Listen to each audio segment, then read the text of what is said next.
Good morning, good afternoon, good evening, wherever you are logging on from, listening, watching from in the world, and a special welcome to all of our speakers today, and also all of our attendees who might be watching again on YouTube. Just a little bit of housekeeping at the very beginning. If I can ask all of our panelists, apart from Jeremy, to stay on mute and also stay off camera until I put a message in the chat to you. Welcome everybody to today's online conference, Infrastructure Intelligence live event in association with BECG, our strategic communications partners. This is the second online social value event that we've had here at Infrastructure Intelligence. The title of today's event is Levelling Up and Social Value, two concepts, I think, which are inextricably linked in the public and political mindset at the present time. And following last year's successful event, we wanted to hold this event today in order to delve a little bit deeper into the issues around social value, and to maybe unpick how this sector, how the construction and infrastructure sector is dealing with these issues at the present time. As I said earlier, my name is Andy Walker. I'm the editor of Infrastructure Intelligence, and we have a packed agenda and a very knowledgeable panel here with us this morning, for indeed it is this morning in the UK where I'm logging on from. We start off with a keynote speaker who is Jeremy Galpin, who's the Group Social Value Consultancy Lead at Costain. And I'll introduce Jeremy in a minute. And then we've got two panel discussions, the first of which will look at the broader current social value landscape. And then our second panel discussion at 12:15 will look at measuring social value and looking at some of the best practice examples and how people are dealing with that in our industry on the ground. If you've got any questions for the panelists, then please just paste them in the chat and we'll do our level best to get to them during the course of the proceedings today. We're due to finish at 1:15. We hope you'll stay with us all the way through that time. I know there's some really interesting speakers that we've got and they'll be introduced in turn, but I need to start by introducing our keynote speaker, who's going to basically set the scene really around the current situation around social value and where we are as a sector and where the industry is as well. That keynote speaker is Jeremy Galpin, who, as I said earlier, is the Group Social Value Consultancy Lead for Costain. Jeremy's worked for Costain for 32 years in a career spanning many sectors, and he's worked on many complex projects, including projects like the Severn Crossing and Thames Tideway. He now leads Costain's Social Value Consultancy.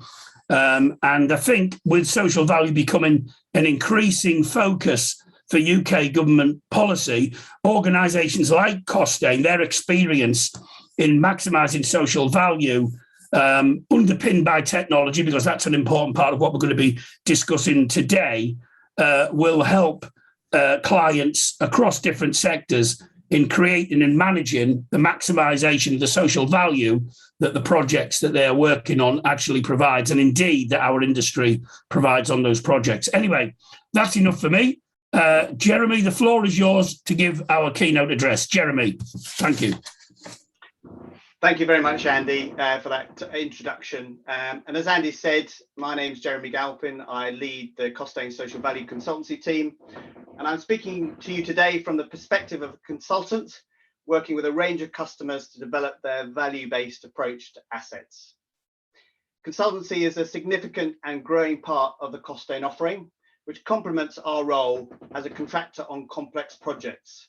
And our purpose is to improve people's lives by helping to connect and keep the nation moving, keep water clean and flowing, power communities sustainably, and keep people safe.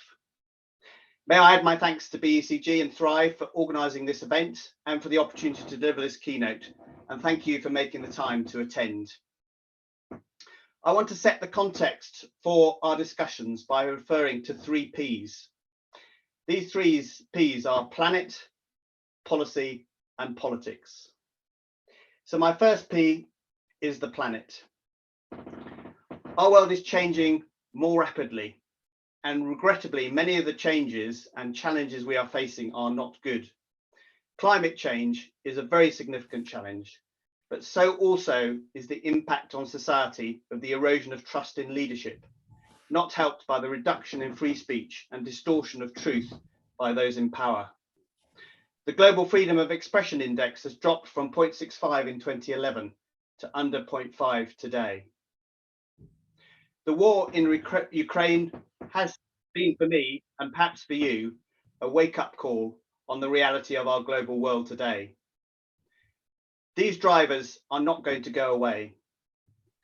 The good news is that these challenges demand a new and urgently different approach to the way we deliver assets in the built environment. And that's what we're here to talk about today. So my second P is policy. We have seen some very significant shifts in global financial policy environment towards sustainable finance. The shift has been dramatic and permanent, from green funding being a relatively new and selective method to sustainability being a key metric for global investors and a huge increase in the available funding. Aligned with this, there's been a movement to assess companies on their environment, social and governance, or ESG performance, and for shareholders to be active in demanding this performance from companies. The government has also delivered on its promise to shift its procurement model from a most economically advantageous tender, or MEET, to a most advantageous tender, or MAT. The most significant example of this is the introduction of Policy Note PPN 0620, which requires a minimum of 10% of the scored assessment of any government-funded commission to be based on the social value methodology. My third P is politics. And yes, I do think politics is different from policy, although of course the two are related. Policy has a longer lead-in time and takes time to reverse. Politics changes daily. However, the politics I want to reference is in our topic today, which is levelling up, which has begun to be embedded in policy, most recently in Tuesday's Queen's speech with the Levelling Up and Regeneration Bill. While some would argue that the phrase is in danger of becoming empty, I have a different view. I think it has provided a much needed focus on the injustices that exist in our country and how we all have a responsibility to respond to those injustices. I think there is general agreement across the political divide and with those who have a national perspective on social issues that we do need to level up. And it is the way we deliver on that goal that is in debate. So those three P's of planet, policy, and policy provide the context and drivers for the delivery of social value. They are urgent, important, and relevant to every one of our lives. So how can we respond as infrastructure professionals to these three P's? I'm going to propose three themes that need to shape our response to these challenges. Those themes are firstly being clear on our definition of social value. Secondly, focusing on outcomes, not inputs. And thirdly, using digital technology to enable us to maximize outcomes. So our first theme, the definition of social value. I believe it's really important that our definition of social value is wide enough to ensure that we are making the right decisions in the context of the three Ps. The earlier we make decisions, the more impact we have on the outcomes we deliver. And that is why I believe we need to shift to a values-based approach to assets. In that context, I've defined social value as follows. Social value for infrastructure assets is both the intrinsic and the extrinsic impact of the asset on the well-being of society throughout the asset's life cycle. Let me just say that one more time. So social value for infrastructure assets is both the intrinsic and the extrinsic impact of the asset on the well-being of society throughout the asset's life cycle. You may be thinking, what is the difference between intrinsic and extrinsic social value? Intrinsic is the social value embedded in the purpose of the asset. As an example, the intrinsic value of my most recent project, Tideway, is cleaning up the River Thames. And the core of the green financing was based on that purpose. But Tideway also excelled in delivering across a range of legacy objectives, which were not essential to the asset, but also delivered local value, and these included volunteering and local employment. Those are extrinsic. Costain are excited to be working with our clients to embed a multi-capitals approach into the business case for their asset, ensuring they make the right decisions on what to build and how, and can demonstrate to their stakeholders how they have balanced social, environmental, and economic value in the context of the 3 Ps. Costain have been extensively involved in the development and testing of the Values Toolkit, and we are excited by the impact that toolkit is already having on helping our customers embed value through the whole life of the asset. It is helpful and important to note that PPN 0620 is all about extrinsic social value, the value that is over and above what you are delivering as part of the commission. So my second theme is about delivering efficiently by focusing on outcomes and impact and not outputs. There is one important shift we need to move in social value, which will deliver both efficiency and greater value. That is a shift from only evaluating outputs to the evaluation of outcomes and impact. Let me give an example using extrinsic social value. PPN 0620 has a theme of well-being and a policy outcome of improving integration. If we are to measure the impact of our activity against that outcome of improving community cohesion, what data do we need to collect? The reporting metric suggested in PPN 0620 is people hours spent supporting local community integration. Now that output metric is important. However, I think we can all agree that it is not a measure of community cohesion or impact. That is much more difficult.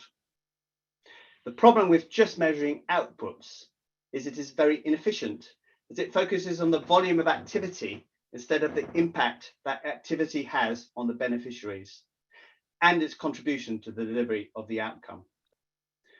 Why would you invest 10 hours of time if you can deliver the same impact in 1 hour? So my third and final theme is technology as an enabler of social value. As an industry, we need to shift our digital mindset to a place where we all understand the critical importance of technology in maximizing whole life value, including social value in our assets. I would commend the resources of the Supply Chain Sustainability School in this regard. Technology is critical to innovation, to improving efficiency and managing the very significant complexity of delivering value-based outcomes across social, environmental, and economic outcomes across the lifetime of assets. So I'm giving you 2 examples of technology as an enabler of social value. The first example is stakeholder management.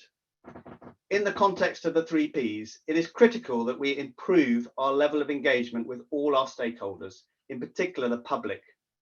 We need to capture the views of our stakeholders with authenticity and balance and demonstrate how we have taken those views on at every stage of the asset process, from planning through to delivery. We also need to ask those stakeholders whether we have delivered on the outcomes we have promised at the outset, including both the intrinsic and extrinsic social value, and measure and demonstrate the impact we have had, whether that is cleaner rivers, better connected communities, or improved community cohesion. To do this, we have to collect data on an ongoing basis on both our stakeholder impact and on the outcomes and impact we have had through the lifetime of the asset. We need to dashboard, visualize, and publicize the data and use it to shape the behavior of our ultimate customers to help deliver our outcomes. Costain are partnering with Commonplace to provide digital stakeholder engagement and developing a digital twin model for outcomes on the SPA project for Anglian Water. My second example is the use of digital technology to capture social value outcomes and impact at project and program level. As I've outlined in the context of the 3 Ps, we need to capture social value data, both extrinsic and intrinsic, across the lifetime of the asset. This data capture of intrinsic social value needs to be embedded into our operational systems. Think customer satisfaction related to the asset. Equally, the extrinsic social value needs to be captured at each stage of the life cycle and down through the supply chain. And we need to be able to share and benchmark this data. These systems also need to allow the use of suitable proxies that are publicly available and license-free, and transparently allow for the monetization of outcomes aligned with the government's latest Green Book guidance on wellbeing. For all the above reasons, Costain is working with partners such as Innovate UK and sponsored by the DfT, and have developed the Intelligent Infrastructure Control Centre, or IICC, using SAP technology. This provides for the visualization of metrics at program level. We're also partnering with innovative platforms such as Thrive to help our customers measure their impact. So in conclusion, as an industry, we have a fantastic opportunity to respond to the challenges facing our planet and leverage the policy and political landscape to reshape our approach to assets. To do this in Costain, we are bringing together our capabilities across social value, environment and sustainability, business case and risk management, and combining that with commercial digital innovation and systems thinking approaches to provide our customers with a value-based approach to assets.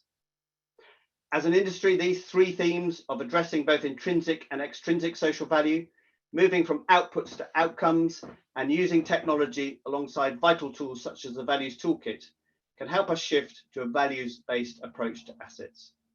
What an exciting challenge we have. Thank you for listening, and I'll hand back now to Andy and the panel.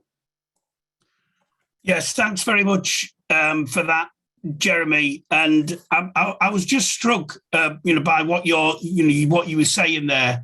If you can stay on camera, Jeremy, because I've probably got some questions. Well, I do have some questions that I wouldn't mind just throwing at you. At the moment, I thought it was really interesting. When you were talking there. About some of the points that you made about, getting it right from the very outset, the definitions, the whole thing around inputs. I was also very interested about that you mentioned some work that you were doing with Commonplace, because one of the things that strikes me around the social value issue is the sort of different organisations that our sector is starting to get involved with. I first came across Commonplace in a previous life, actually, when I did some work in the wellbeing sector in the Northwest. And we did some really interesting work with them in terms of stakeholder engagement. What kind of stuff are you doing with them, and how is that relating to our industry, if I might ask? Well, Commonplace platform is excellent through the planning process, particularly at capturing the voice of stakeholders. So we believe that working with Commonplace and others, it's vital that we use technology to capture that wider conversation and to dashboard that conversation and give visualization of it. So people are sometimes scared of the transparency that involves. But what you find is that as you open up that bigger conversation, people solve their own arguments and they see the wider picture. So we're looking at embedding this technology into the approach we take to stakeholders on the projects that we work with our customers. First mute violation of the day. Let's hope it's the last. You also mentioned when you spoke there about the political nature of all this, and I think obviously we know that when we talk about levelling up, it can be a loaded term, and you said that we had to engage with the politics of it, something that maybe some sections of the industry haven't been necessarily totally comfortable with in the recent period. What's your take on that? What's your view on that? So for me, levelling up is about improving people's lives, and what it's doing is shaping the policy and political environment to help us do that. So let us focus on what we're responsible for delivering, what our clients are responsible for delivering, and let's include and embed levelling up in that activity. That's the opportunity, and we can leverage the policy and political environment to help us with that. But at the end of the day, it's about improving people's lives for me.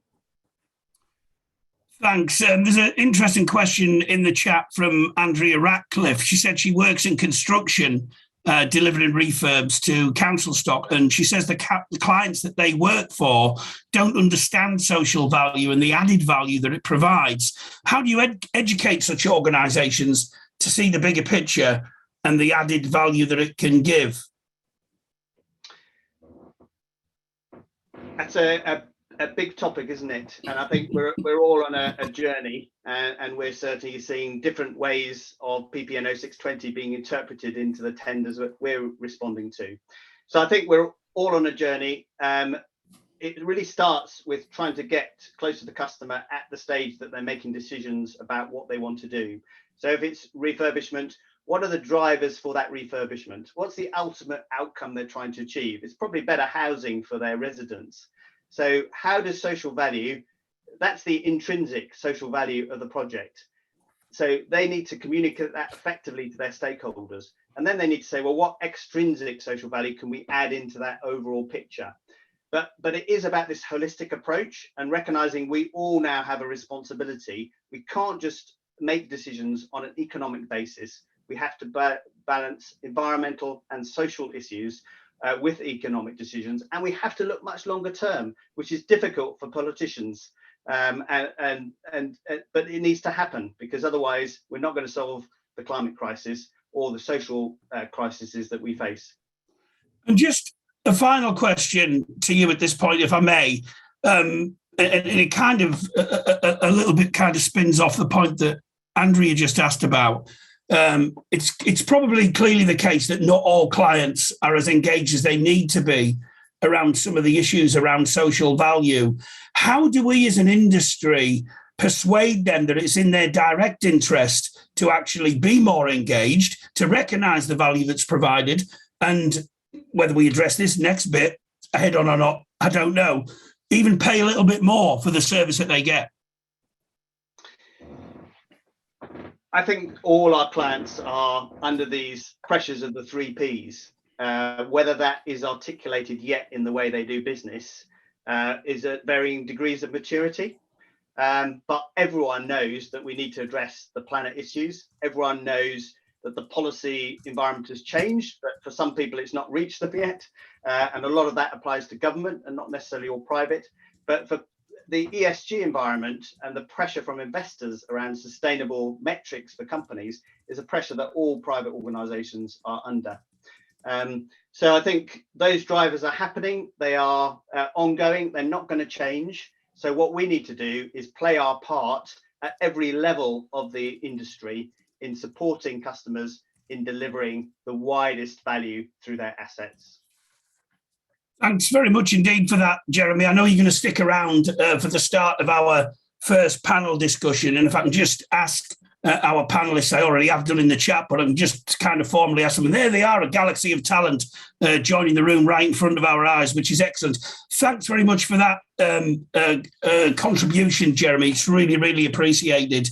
And thank you very much for that. I think it's given us much food for thought and given us a great start as well to what I know is going to be a very interesting panel discussion coming up next on the issue of assessing the current social value landscape and looking at some of the issues that we all need to be aware of as an industry, including things like procurement trends, government and client drivers for social value, bidding best practice, and also the supply chain potential as well. So thanks very much indeed for that. As I say, we're now going to start that first panel discussion. We've got a really excellent panel to discuss some of those issues with us, and probably many more besides. And I'm just going to introduce the whole of the panel, and then I'll introduce them individually. We've got Hannah Vickers from Mace. We've got Cheryl Moore from Kia. We've got Sarah Daley from Turner and Townsend. We've got Peter McDermott from the University of Salford. We have Stephen Leo, founder and director at Social Value Solutions. And we've also got Sean Keys from Sutcliffe. I'm pretty sure she's in the room because I can see her name listed in my list of people here. We're going to kick off with Mace's Chief of Staff, Hannah Vickers. Hannah is someone who has worked in the industry for many, many years, especially keenly aware of some of the improvement issues that the industry is grappling with at the present time.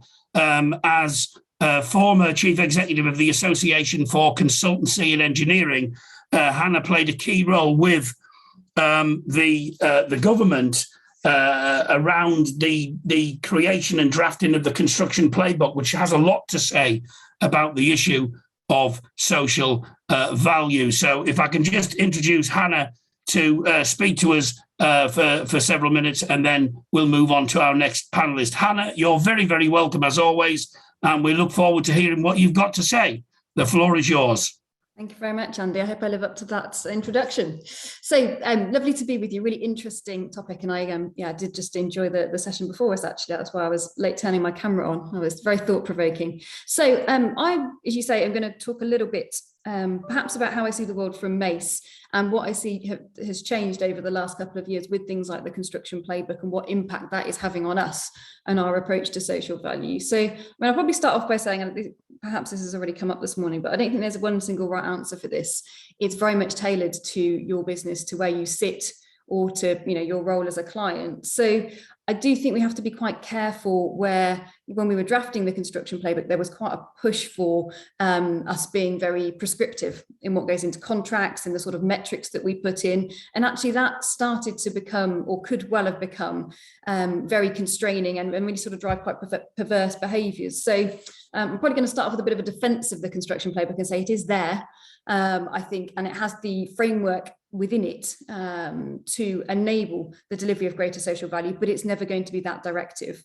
And therefore, I think what we've got to now that it's been published is we need to sort of step up as suppliers to be able to start to articulate actually what are the things on specific projects that would help us deliver social value. And what I mean by that is that we should be looking at things like where we've got the policies in the construction playbook around longer term contracting, around, clients taking a keener interest in the sort of skills and capabilities that we have within our supply chain, that they're more interested in sustainable, well-rounded, financially healthy businesses. Businesses that have proper governance, proper ESG standards in place. All of that is really positive, but it does leave a gap between what that actually looks like on a specific project. So I'm just going to talk a bit about some of the things that we're working on within Mace, and if you like, show you the other end of the telescope from what you might see with the construction playbook. So some of the things I think that enables for us is for us to, really sort of have championed and appreciated by clients, things that we are doing, such as the hard work that we do around labour standards, around skills, around modern slavery, things that actually we are doing as a responsible business, but perhaps, historically clients would have just assumed or, sort of taken into account that we were doing, and perhaps not really sort of looked at it too much during the procurement process. So some of those things I think are really important. The stuff that we would do and pride ourselves on being a global business around health, safety and well-being, all of that I think actually is where we can have the most impact.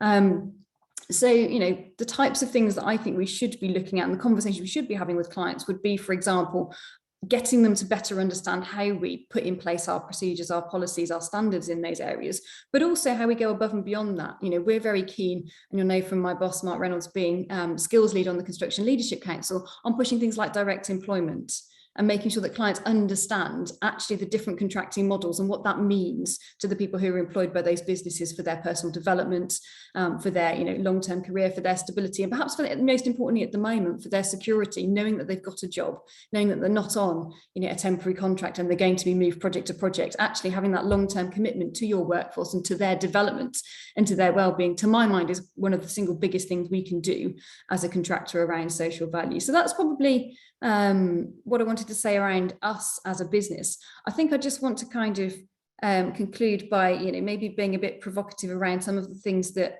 I see in the market around social value, and this is it's because people are learning.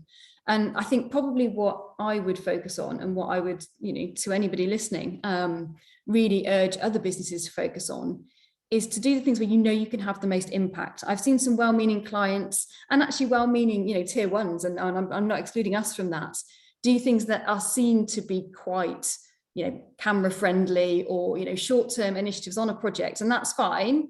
But actually, I think, take a long, hard look at yourself and say, is that really delivering social value? Or are we better doing something which is less sexy, like investing in our staff, like looking at how we work with our supply chains in a more sustainable way, so that people have that job security and can really, have a sort of rewarding career. To my mind, those are the things that we could have the most impact on. So we just need to be careful not to be carried away with some of these, flashy, nice, we went and planted a load of trees in a park on a volunteering day type initiative. So I appreciate that might not be a popular view, but to my mind, that's where we've got to sort of settle now as an industry. And actually, to the leaders, I would say the only person you've got to justify this to is yourself. You'll know if you're doing something which is maybe more for show than meaningful impact. So maybe ask yourselves that question. Thanks, Andy. Thanks very much indeed, Hannah, for that. And as ever, thanks for finishing off on I don't think that really is that much of a provocative note, but certainly something to discuss amongst our audience, I'm sure, and indeed amongst the panelists. Our next panelist is Cheryl Moore, who is the Group Social Sustainability Manager at Kia.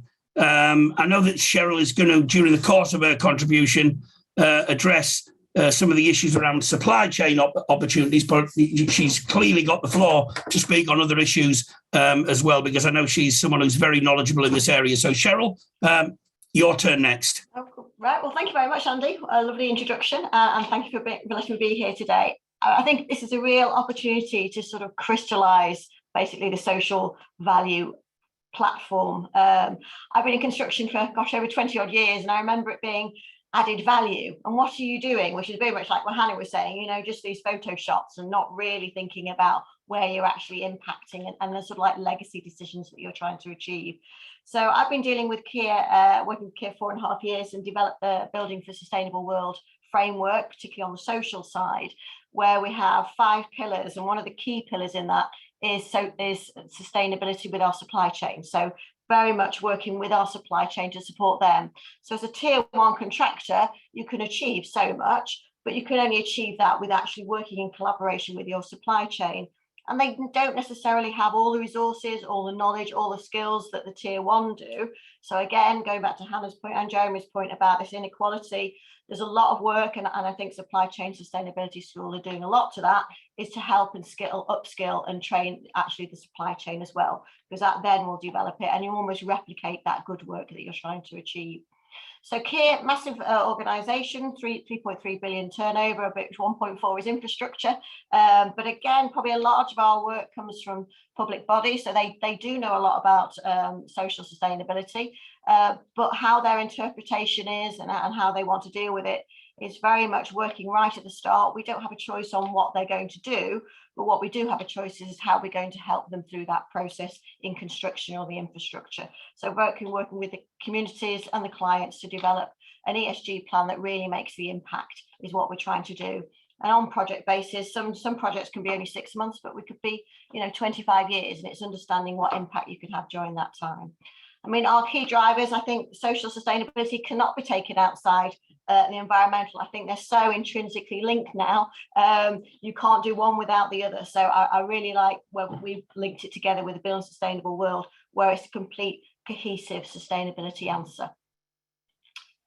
Going back to Hannah's point, we've done a lot with modern slavery. And the first thing I did when we set up the actual framework was define our purpose. So what was our purpose for social value? Well, it's actually tackling inequality and equipping people and the communities with the skills and tools to create a better future.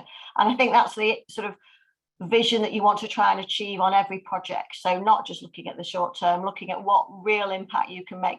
And it's sometimes the argument could be, oh, it's not money, but it isn't always money. It's thinking creatively and working in collaboration to achieve those results.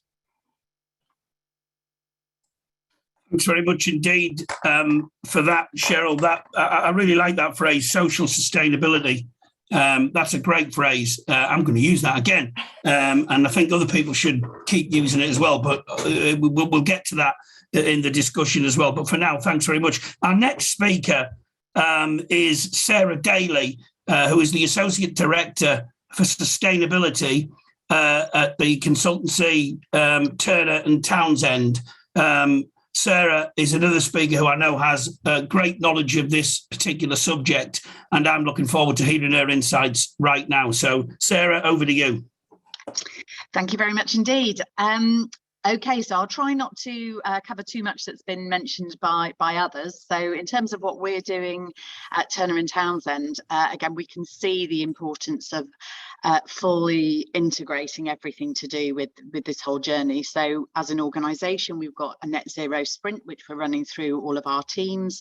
So people within cost management and project management should really know as much about the topic as you know, everyone else in the supply chain and the professionals that they're working with.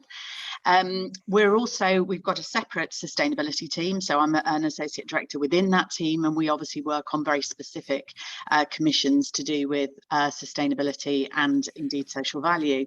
But the really important thing I think at the moment is trying to, in a market that's got a lot coming at it from every single angle at the moment, is trying to make sure we get this integration happening at a service provision level, almost to simplify it for the clients and the end users, so that they're not having to make separate decisions about things all the time. So we're very passionate about that. We're very passionate about trying to get this sort of holistic approach, not issuing sort of dealing with one issue at a time, but really trying to get this sort of end-to-end solution. So that involves some R&D. We're highly active on the innovation side. The relationship we see between net zero and digital, and that whole way of actually identifying everything you need to be doing and making it follow all the way through from project design and implementation all the way through to TCFD and any mandatory reporting that's required. It requires a completely different approach from us really as a team of professionals. So the reskilling and the upskilling is happening within our own organisations, and we've got a very deep commitment to New Leaf, which is our our own net zero journey. So we're carbon neutral, but we aim to be net zero by 2028, hopefully before that. But it's very much about going about those big journeys that we're all on. And taking a balanced scorecard approach to that, so again for our own business and for our clients. So we've been very involved at a sector level as well, an industry level, in collaborating and the partnerships that are required to achieve this. So working on the CIH value toolkit, the IPA roadmap, the CBI levelling up report, and with UKGBC on a number of outputs as well.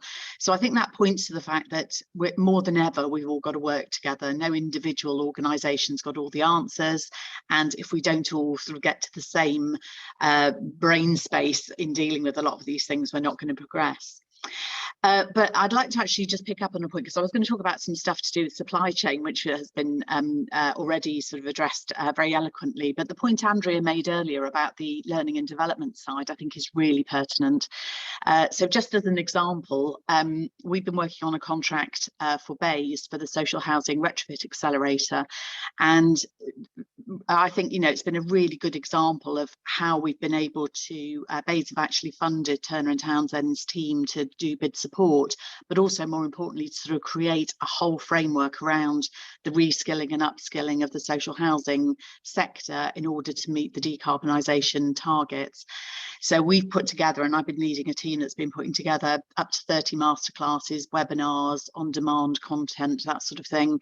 It's everything from climate literacy, understanding social value and how to integrate that, sustainable procurement, obviously all the technical issues to do with retrofit. But the interesting point about that approach is that we've been able to sort of look at a very specific requirement in a very specific sector and address all the requirements that they might have in order to be able to access funding when it's available, but deploy it in a way that will safeguard the real value of that money and make sure, which in itself is actually social value, make sure that money is very well deployed in the sector. So we're very willing to talk to anybody else. We're also working with the MOD on their social value centre of expertise, and any other clients who'd actually like our input into saying, actually, how can we create the content both for our own people, but following through supply chains, end users, or anybody else who might need to be involved. So we've got this very holistic approach and a very intensive approach to making sure we get the sector where it needs to be. Thanks very much indeed, Sarah, for that, and really interesting to hear about some of the, the training and development that you're undertaking as well. There's a question in the chat about that. We'll get to that in the discussion in a minute after we've heard from our next panelist, who is Peter McDermott, who's the Professor of Construction Procurement at the University of Salford. Peter spoke at our Social Value online conference last year. And we're very keen at Infrastructure Intelligence to make sure that we join the dots between industry and academia. That's not to say that, Peter is some kind of, academe in his ivory towers. He certainly isn't. In fact, he's one of the most realist people that I've come across in our sector. And he talks a lot of sense on a number of issues, not the least of which is social value. So I'm looking forward, as ever, to listening to what Peter's got to say now. So Peter, over to you. Wow, thank you. Yes, Peter McDermott, University of Salford, Professor of Construction Procurement. I did speak last year, Andy, so I did go back and look at my notes to see what it said. I'm going to say exactly the same thing, and none of you would know anyway. No, seriously, I did look back last year and the topics I was raising there, and we do like to sit in that space between policy, practice, and research. And I really enjoyed Jeremy's presentation. Some of the things that I mentioned last year was some of the work that we've done around infrastructure delivery systems, which was taking that full systems view, and how social value, as we now call it, was a key part of that. I mentioned some of the frameworks that we've been working with, and in a humble way, we've been working with Hannah and others on the development of the value toolkit. But on reflection, I remember at the end of that session is, what kind of contribution could I make here? And I would like to speak very quickly about 4 things, I think. One is the language that we use in social value. Secondly, just a very quick link back to a history and the development of that. Thirdly, that things have changed over the last 10 years since the Social Value Act.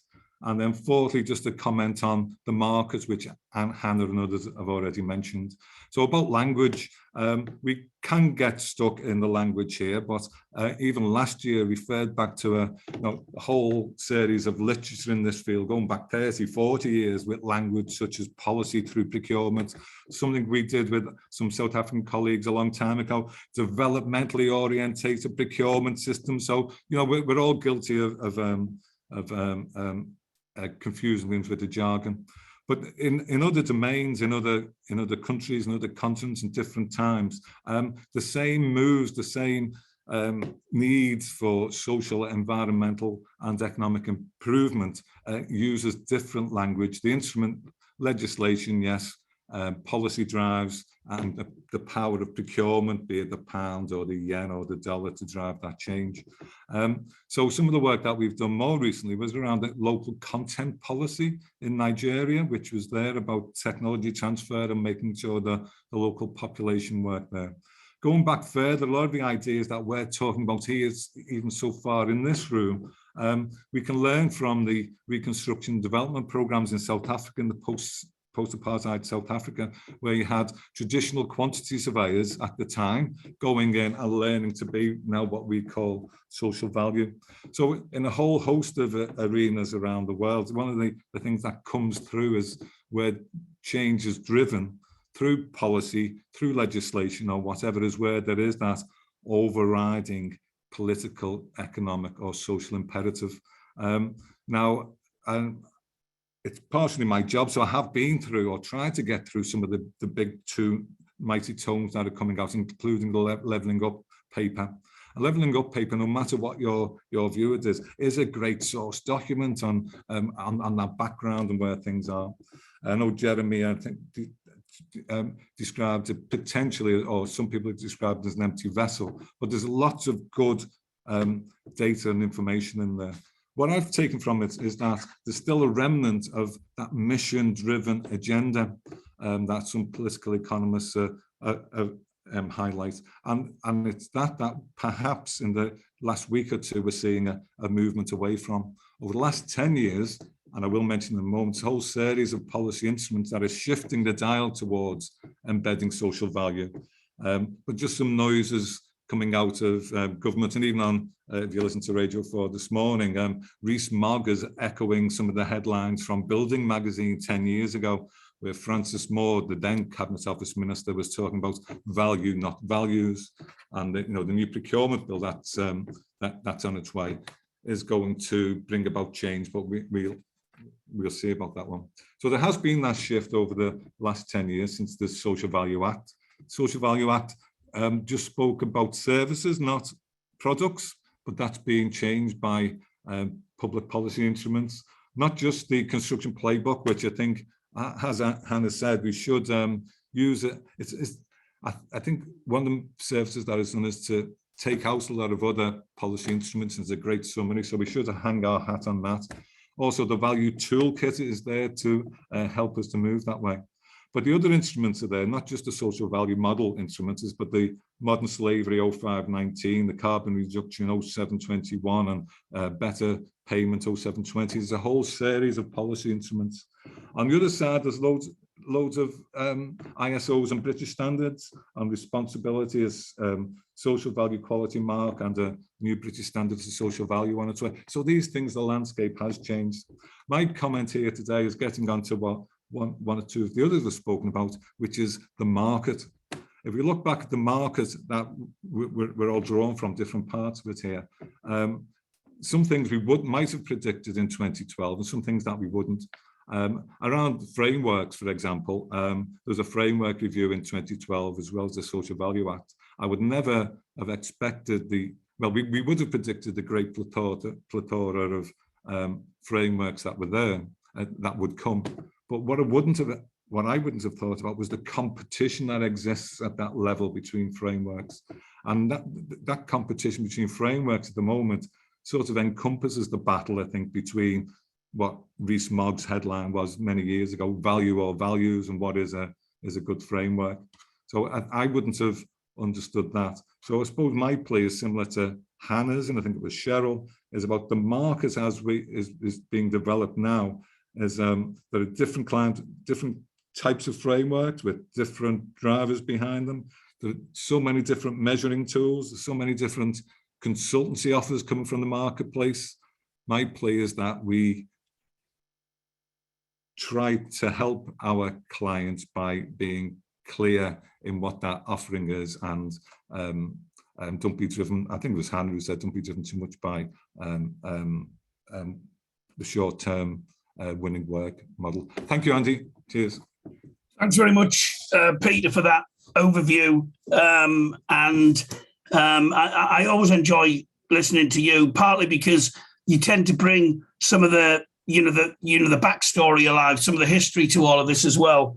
Never thought I'd hear mention of Francis Moore on an infrastructure intelligence webinar, but every day's a school day, isn't it? So that's all great. Whether I'm old enough or not to remember Francis Moore and many other people around that time, I'll leave it for others to discuss. But for now, Peter, thanks very much for that. We're moving on to our next panelist, and then we have another one after that, and then we'll have some discussion, and the questions are building up in the chat, and I've got some more by my right hand as well, so I'm looking forward to getting to them with our panelists. Our next speaker is Stephen Leo, who is the founder and director at Social Value Solutions and Plena Consulting, who work with organisations who are grappling with some of the issues that we've already heard people speak about today. I know that during the course of his contribution, he's going to address in a little bit of detail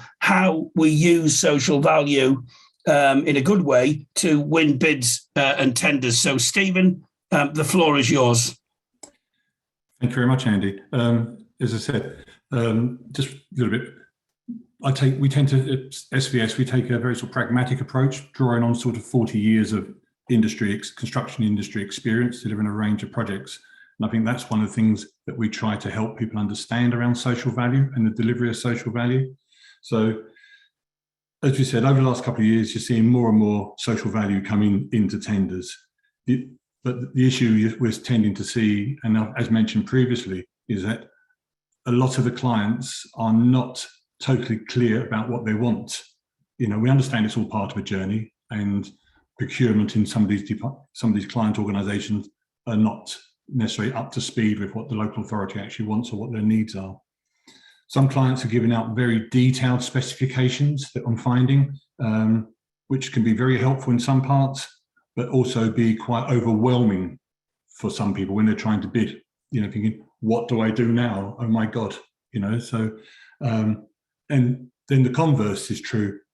I've seen some simple statements from the recent one that said, quite simply, what will you do around health and well-being? To who? To what? What scale? The project? Regionally? Whatever. So, and again, so that's minimal information also leads to confusion for people who are trying to get to grips with social value.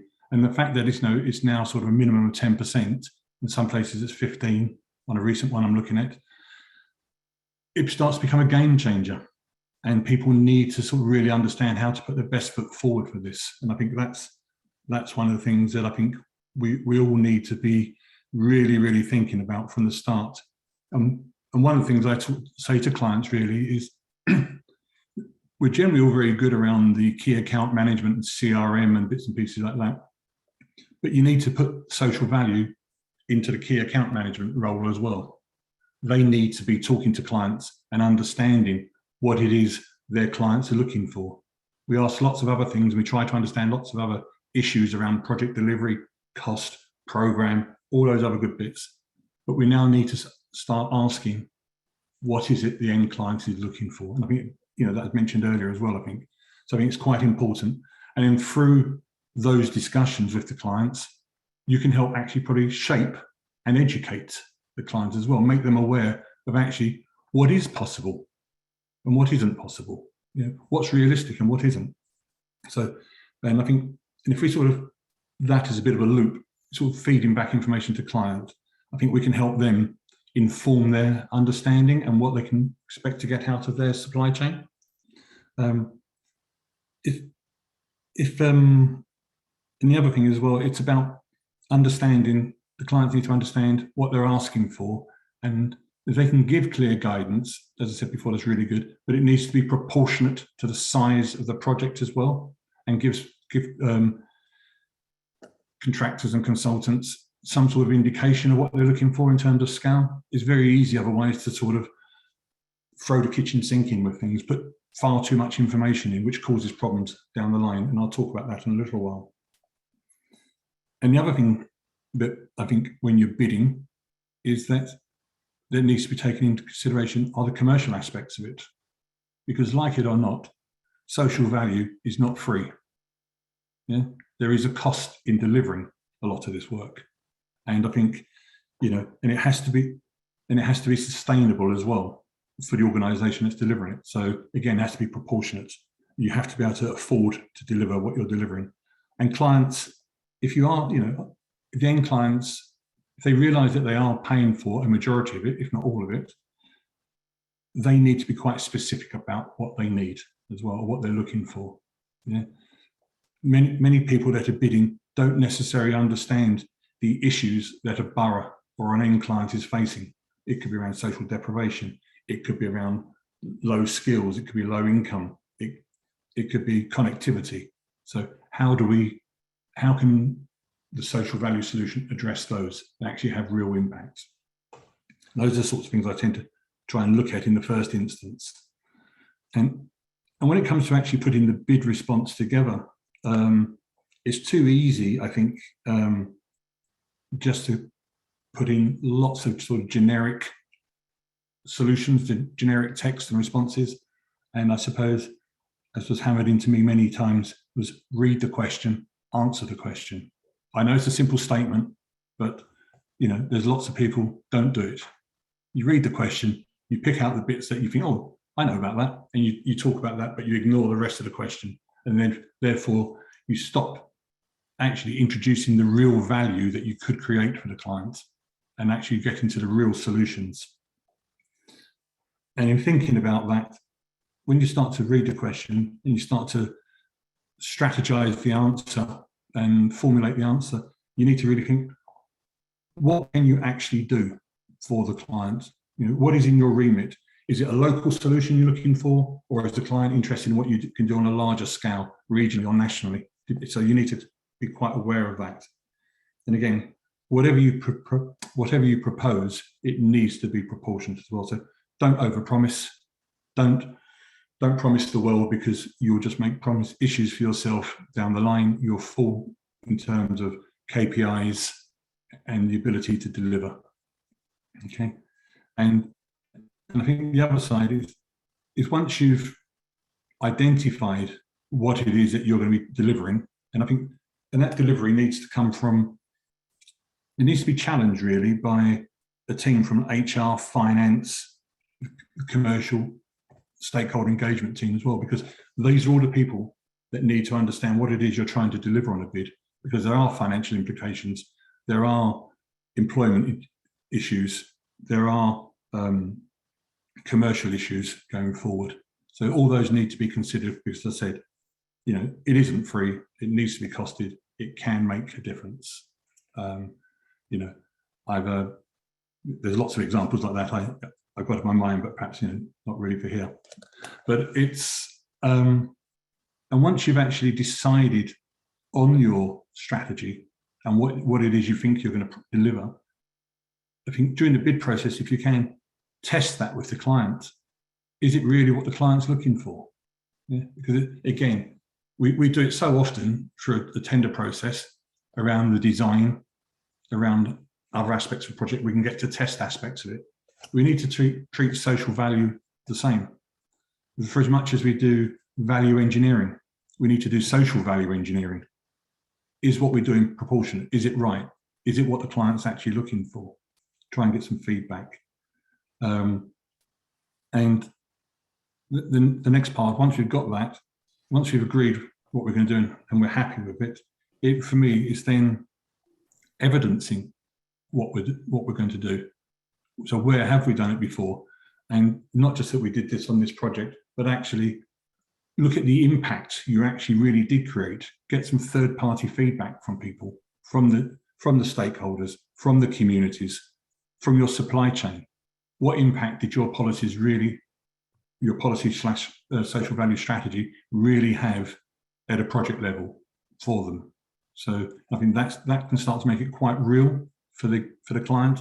It provides them, it's an opportunity to award more points to you. It's an opportunity to actually think these people know what they're talking about, and that actually does reflect our project. You know, it's about scale from there. And then also in doing so is look at the metrics that we're going to use and understand the models. Is it tons? Are we looking at PPN 0620? Whatever it is, make sure you understand the model, make sure you understand the metrics. And as I said, with regards to the metrics, identify what you're going to deliver, identify the appropriate metrics, do not overcomplicate it. Otherwise you tie yourself up in a whole industry of collecting information for the sake of collecting information that perhaps doesn't add any real meaningful impact or value to a client. Okay, and as talked about before briefly, there's a range of ways of doing this, and there's some good technical solutions out there, such as Thrive and things, where you can look to capture and record the information in an auditable fashion and prove to people what you've actually done. Okay, a couple of last points I'd really say as well, and it comes back to sort of general programming and planning as well. When you decide what it is you're going to do around the whole social value side and the metrics you're going to look at and the activities, make sure you resource it properly as well. Seen too many times, I've had to challenge people and say, well, this is your plan, it's a great plan, but you've got 2 people delivering all of this, it's never going to happen. Think about it as a typical construction program. Put a timeline against it. When will you do what? Who will do what to who? And how it all provides confidence and helps support your ability to deliver this. Okay. And I suppose, as I said partly earlier, and has been mentioned before, understand the client's drivers. Yeah? Understand the local issues. Is it around social deprivation? Is it supply chain availability or lack of? Is it the skill base? Is it low? Is it the wrong skill base? And also read the client social value plan and charters. There's an invaluable source of information in there, but I think it's incumbent upon those who are bidding really to sort of look around the periphery of what they're doing to understand more of what clients are looking for. Okay, I think that's about all I have to say on that one, Andy. Great, thanks very much indeed, Stephen, for that. I think there's some real solid building blocks there in what you were saying in relation to ensuring that when you're bidding for work, that you are not just ticking the boxes, but trying to get under the skin, I suppose, of what it is that the client's actually looking for. And I think obviously with a lot of, bids, obviously organisations, I'm sure all the organisations in this room, certainly all the organisations on the panel, would actually be looking at what is actually making our potential client tick? What have they done before? What are they looking for? But I think on an issue like social value, I think that's even more important. And I go back to what Hannah said earlier on, of going beyond just the words, but actually really demonstrating what it is and showing that you actually understand what the client actually wants. We're going to get down into the weeds of that, I think, in the second panel session, when we talk about, some of the practical ways in which social value is actually being delivered. But our final panelist in panelist one, who I'm going to introduce now, is Sean Keys, who's Managing Director of Sutcliffe, who are a firm of consulting engineers in the Northwest. And I know that Sean is going to reflect on the role of the SMEs around social value, because there's been a lot of talk recently about whether or not SMEs, are actually being disenfranchised by the social value drive, and whether or not this is something that only large firms can actually benefit from. Clearly, that's not the case. And I'm sure that Sean is going to explain why that is, and maybe also reflect on some of the stuff that his excellent organisation is doing at the present time. So, Sean, over to you. Right, thank you very much for that, Andy. So I'm Sean Keys, Managing Director of Sutcliffe. We're predominantly in the normal 9-to-5 job involved in healthcare, education and social housing.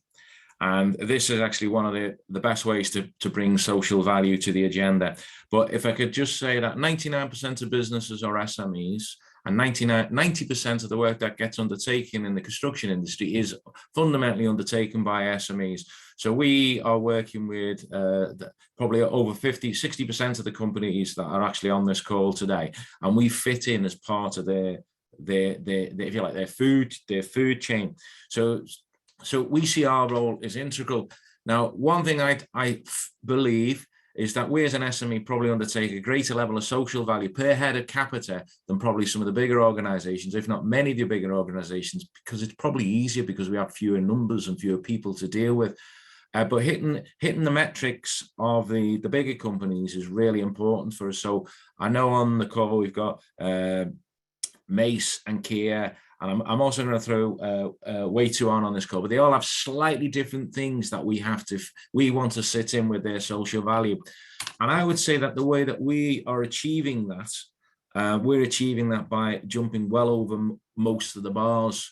So when we're involved with healthcare projects on Liverpool, we're actually getting involved in the our charity, which is the local charities. We're actually helping and assisting that organization improve. When it comes to our social housing clients, which most of that work is done through government frameworks, which we've been talking about earlier on, we would actually help them organise some of their charity events or charity days. So we're actually going out and organising an event with the kids from the community on a sports day. So that's the real close impact that we can have. In education, we may be building holiday facilities in Wigan, which we are, and then as part of our social value is we are taking kids from that college and then bringing them into our environment and giving them real experience, paying them and giving that lift up. So one of the sayings that I like and I've used before is, if you give a man a fish, you'll feed him for today. If you teach him to fish, he'll feed himself for a lifetime. Now that obviously should apply to women as well, so my apologies for that, but it's very, very true that if you educate them and give them that general lift up in life. So one of the things we're finding with current frameworks is that social value ranges between 1% and 3%. And for us as a business, Sutcliffe as a business, it's an absolute given that we will do that. So it's just something, this is my country, this is my region, this is my city. Why wouldn't I want to incorporate social value into every aspect of what I'm doing? So jumping over those bars is really, really important. And it's 1% to 3%. So for any of those SMEs that are fitting in that framework, which is people like myself, you typically only miss out on a framework by 1% or 2%. So if you have really, really good social value, it might not really be 1% or 2%, it might be everything. So in things when we're undertaking these frameworks, we're submitting them, then it really means that we need to put great value into that.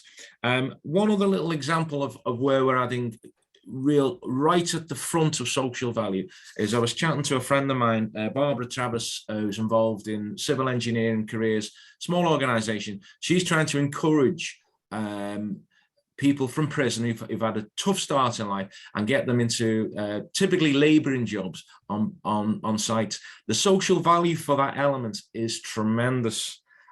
She's currently receiving funding from different organisations, criminal organisations, who are trying to push this money in this direction. But us as an organisation, we're a relatively small organisation supporting them, but engineering as an industry can help to give opportunity to educate people, to give them a chance to feed themselves in the future.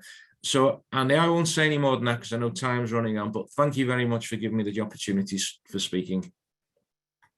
Thanks very much, Sean, for that. And I think, as always, the passion that you have for the subject, shines through around this issue. And we'll talk about it in a little bit more detail later. But I think, because of I almost think that our sector can't fail to deliver social value. It's intrinsic to what it does on a day-to-day basis. And I think for that reason, I think, we are ideally placed to actually, make a real difference, to society. I've got a number of questions I'm going to throw at the panelists around the table before we start our second panel. And I'd appreciate it if, panelists can be as brief as they possibly can in answering. But I've got a question that I want to direct at Hannah Vickers, first of all, and it's around the Construction Innovation Hub Value Toolkit. Do you see a role for that toolkit in helping to recognise the value of social value in projects? Hannah? Yeah, absolutely, Andy. I think there's obviously with everything, you've got to apply it in the right way. And one of the sort of key aspects of the value toolkit is that you apply it at different points during the project's life cycle. So if you take it really early up front when you're still scoping, it means that you can sort of consider social value at that point and actually use that to influence things like your delivery strategy, like actually some of your optioneering around the project, which may well, and you're likely to deliver far more social value than progressing as you would have done and then thinking when you get to procurement, oh, we need to add some social value in now, let's put it in a contract. So I guess that's my guidance on that would be, yes, if it's used properly all the way through a project. Thanks, Hannah. There was a specific question directed at Sarah, and I'm going to be trying to be really quick fire here. So I really appreciate help from the panelists in answering as brief as possible, because I do want to get as many questions in and not break the agenda timing later on. He says, waffling away and just breaking the agenda timing. Sarah, do you have a training program in place for colleagues about net zero? You mentioned net zero in your contribution earlier. Yeah, we do. So we're putting a number of elements together on that. So products that are effectively going to be used, which are appropriate to sectors and to sort of different, I suppose, service lines within the business. So there's ongoing work on that. And we're also working very closely with IEMA as corporate members to ensure that anybody, again, whatever their role is, can actually go through formal qualification to become a chartered environmentalist, because again, that's really important to underpin everything that's involved in the sector, really. I could go into a lot more detail, but if there's somebody who's got any particular interest, please connect with me on LinkedIn, ask me any questions and I can provide the answers. Yeah, just a quick heads up on that, what Sarah just said there. I mean, all of our speakers are able to be contacted on LinkedIn, and I'm sure they would welcome people reaching out to them. You'll get all the details off the Infrastructure Intelligence website, so feel free to do that as you wish. A question for any of our panelists, really, and please just dive in if you can answer it. Someone's asked a question about what's been your greatest success in engaging the supply chain and also subcontractors with social value commitments. Is it the social value charter, or does it go further than that? Is there anyone who can answer that question from the panel? I'm thinking maybe Sarah Daley, perhaps, or even Sean. Is anyone who can address that? I can see also that that Cheryl's itching to get back in as well. Could I mention very quickly, one of the things that I think is so exciting about this space at the moment, and it's certainly what we found, is that often people start off feeling a little bit intimidated. It's another thing they've got to do, another aspect of their job that they've got to deal with. But actually, once you get into the sort of nitty gritty of the sort of stuff that you're delivering in social value, the winning of hearts and minds, the way people fall in love with their job again, the way you can actually drag them out of, reporting and spreadsheets and all the sort of dull stuff of their job into things that actually make them feel like they're doing something really worthwhile. That's the prize worth winning. And that follows through whether you're talking about your own organizations or your stakeholders or your suppliers, or obviously beneficiaries in communities and those individuals. So I would say to everybody, try and get as excited as you can and get everyone around you as excited as you can about how amazing it feels to be making, major changes, all the stuff that we feel frustrated about on a daily basis. We've got billions of pounds at our disposal and we can make a lot of difference. Thanks very much for that. I want to address this question here to Jeremy Galpin, because I know he's still loitering around in the background in the best sense of the word. It's a question that Mike Riddell, who's a blast from my past, actually, but we won't go into that.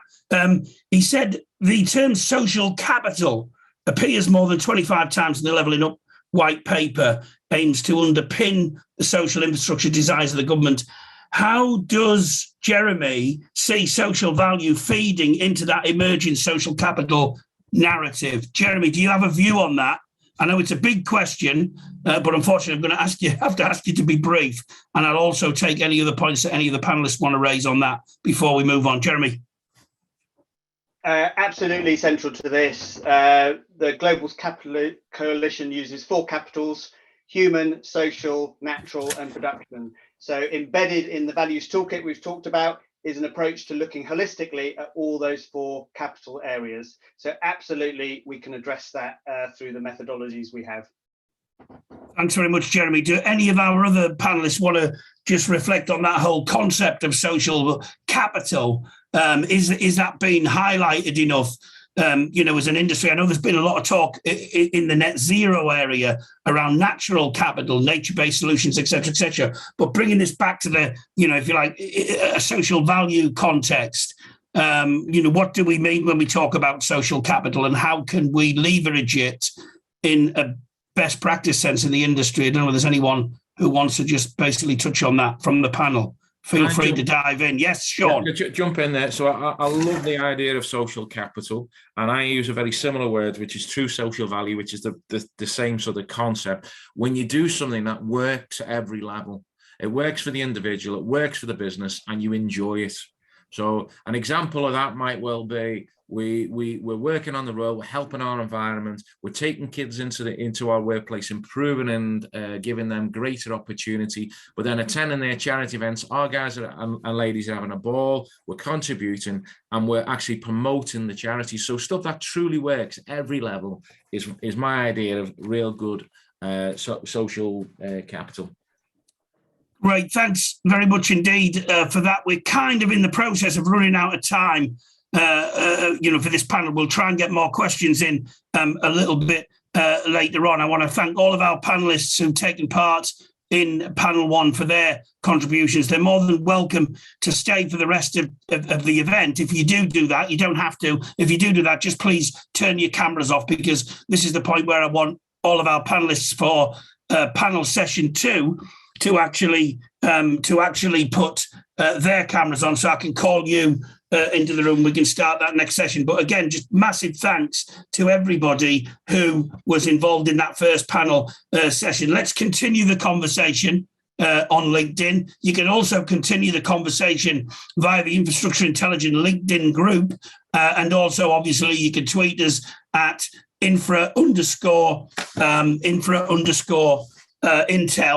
So feel free to do that anytime you want, or basically reach out to us at Infrastructure Intelligence. All the contact details are on the website, whether you want to talk a little bit further about this issue, whether you want to suggest areas that you think we should be looking at, whether you want to even volunteer yourself to write opinion pieces, comment pieces, or just talk about what it is that you're doing in the area of social value, or indeed any other area of construction and infrastructure. Infrastructure Intelligence is the voice of construction and infrastructure, and we want to tell your stories as much as we possibly can. Right, it's panel 2 time now, and I can see that our panelists are assembling by the wonders of technology in front of me. So I'm really, really looking forward to this next session, as I was the previous session. This session is going to be looking at how we demonstrate and measure social value, going beyond the numbers and highlighting some of the successes that we're actually having as firms, as an industry as a whole. We'll explore some of the latest best practice in delivering social value, and we'll also look at how the sector can start to tell its story on these issues. I always say this before we start a session like this: if any of our panelists having any Friday afternoon Wi-Fi issues, feel free to go off the screen. If that makes your Wi-Fi issues better, don't worry about that. You can start on the screen when you speak, but if it is a problem, then feel free to do that. As long as we can hear you, that's the most important thing. We've got panelists in this session from Atkins, from Jacobs, from Thrive, from Barton Wilmore, now Stantec, from CHY Consultancy, from BECG, from Mott MacDonald, and from Bruntwood. So we've got a heck of a lot to get through, but I know it's going to be a heck of a lot of good stuff as well. And it's going to be kicked off by someone who I really admire. I admire all of our panelists, but I really admire Vicky Hutchinson, who's the Environment Practice Director for Infrastructure in UK and Europe at Atkins. And I'm very looking forward to hearing what Vicky has to say on this issue. Vicky, over to you. Oh, thanks, Andy, and thanks for inviting me and for that wonderful introduction. So today I thought I'd take a few moments to talk through 3 partnerships that we've got at Atkins and F&G that are really helping us have a really positive impact on the communities. And those 3 partnerships are State of Mind, Brilliant Cumbria, and Future Frontiers. So they are broadly all about mental health and well-being. And through working with State of Mind, we've been engaging with men in the community in Cumbria and the Northwest through local rugby clubs. And in 6 months, we've managed to engage with 33 different clubs and run mental health awareness sessions to talk to men about their mental health. So it's been absolutely amazing to see the way that men have opened up in those sessions, and we've kind of managed to leave a legacy by training 2 mental health first aiders at every club so that they can continue to provide support and resources to people who've managed to open up in those initial sessions. And we've managed to get some Super League players going into schools to talk to Year 10 boys about mental health. And now we're looking at funding sessions for the Blue Light services, for volunteering services. And we've even got a bid into Cumbria County Council to provide mental health first aid sessions for some more youth groups and sports groups. So it's great to start at that adult stage. We're also doing some similar work with Brilliant Cumbria around children's mental health. Now, Brilliant Cumbria help to teach children the concept of mental wealth, and it's about helping those children build the skills and the resources that will protect their mental well-being in future.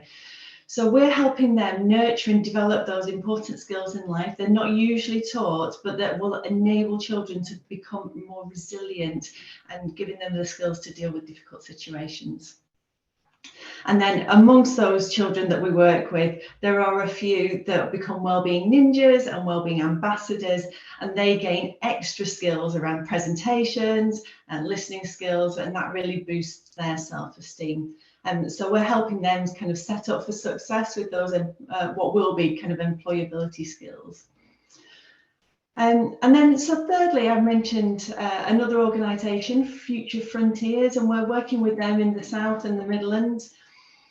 Now, they are also working with young people who experience economic inequality. They're an award-winning educational charity, and they are kind of an enabler for us to provide coaching to young people.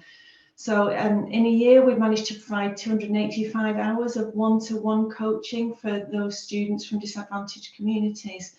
And I was really kind of listening to what Jeremy was saying in his opening speech about measuring positive impacts, because the feedback that we've had from those young people has been really, really good. So not only does it build their knowledge and skills, but actually that coaching helps them build their belief that they can reach a career that they can achieve and aspire to and achieve. So yeah, fantastic qualitative feedback as well as that quantitative feedback around the impact that we've had. Is that all right for now, Andy? That's great. Thanks very much, Vicky. I think it is really important that we highlight some of these issues as well, because for me, this shows what this industry does and the difference that it actually makes to society going forward. Now, you know, and I think obviously sometimes when people are at the cutting edge of just doing the work, getting the project done and all the rest of it, you can sometimes forget about that. And I think it's really important that we actually do that. Apart from anything else, it's why many people join this industry. And I was struck by an interview that I did a few weeks ago, and we've just carried it in Infrastructure Intelligence last week with Mott MacDonald's, a board member of Mott MacDonald, Kathy Travers. And she said one of the main reasons that she's working in this industry, and I'm sure it's true for many other people as well, is because of the difference that it makes to people's lives.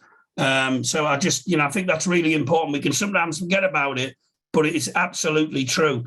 Thanks for the moment. For that contribution. We'll return to some of those issues in a moment. Our next speaker is Emily King from Jacobs, and she is a global technology leader at Jacobs on the social value advisory side of the business. Emily, over to you. Yeah, thanks, Andy. Good afternoon, everybody. So I just wanted to give a bit of perspective on what success in the social value agenda is to me. And I think, you know, one of the greatest successes that we're seeing is how far we've moved the agenda forward.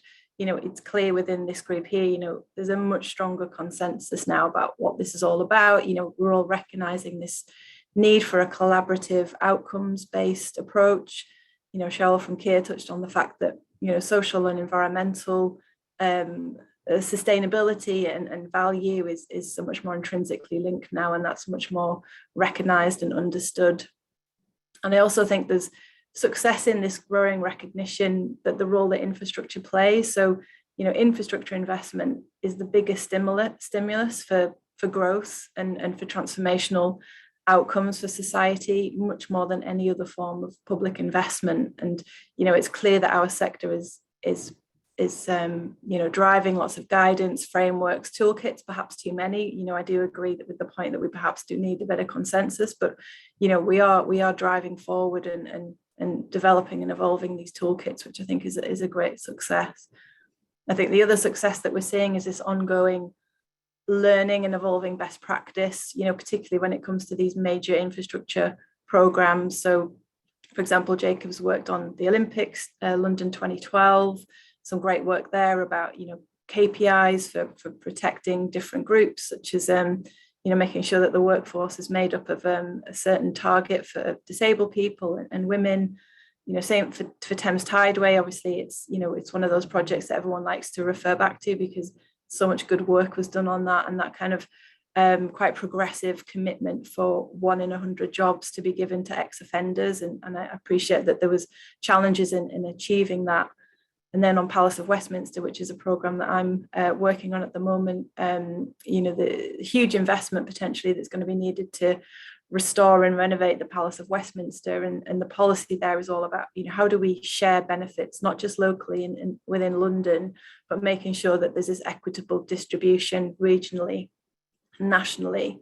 So as we're moving, evolving from programme to programme, we're understanding how to create, this success and legacy. We're understanding the blockers and how these can be overcome, and paving that way for future success. Having said all of that, I know this is about going beyond the numbers, but I have to say, for me, the numbers are so important, and success for me is all about the numbers. I work in strategic consulting. I'm very much working at that kind of strategic part of the life cycle. And that's where, decisions that we make are really based on the numbers. So, we might not know yet at the strategic place, our strategic plans and our strategies and our evaluations, whether these outcomes are going to be realised. But we certainly see success in disrupting decisions, potentially around kind of option selection, how design strategies are designed, what they're focused on. And this is for kind of major infrastructure schemes, road and rail, but also some of the major city centre transformation projects that we've worked on, such as Edinburgh and Belfast, and work that we're doing now with Bradford around levelling up. So these decisions made on the numbers will really dictate, failure or success. And this could be, strategy, planning applications, business cases. One point that I wanted to make is around ex-ante and ex-post evaluation. So these are kind of economics terms or kind of technical evaluation terms, but ex-ante is essentially the forecast before the event. Ex-post is after the fact. So a lot of the work that we do in my team is all ex-ante evaluation. So, trying to predict what are the social value outcomes going to be that economic, be that well-being. Where we're not very good across the infrastructure sector is this ex-post evaluation. It's really limited. And we know that these infrastructure projects have really long life cycles. Projects that I'm working on now may not even, this spade in the ground could be 5, 10, 15, 20 years away. So one of the points I wanted to make is this need for stronger discipline around ex-ante and ex-post evaluation. So basically what we need to be able to do is test the evidence base that we have developed at the strategic end of the project lifecycle, the decisions that we're making during those strategic decisions, planning. We need to be able to ratify these toolkits, these techniques that we're employing. Are they delivering the outcomes that we intended? Are they performing? Are our projects and programs performing? This idea of continuous evaluation throughout the project lifecycle. We talk about setting the social value vision at the outset. We have a strategy, we forecast, but do we go back and adjust that strategy and approach if we see that we're tracking away from the outcome that we were trying to achieve? So just a point here on taking forward these toolkits to make sure that we've got this ongoing life cycle feedback loop, and that will really then make sure that we are successful going forward.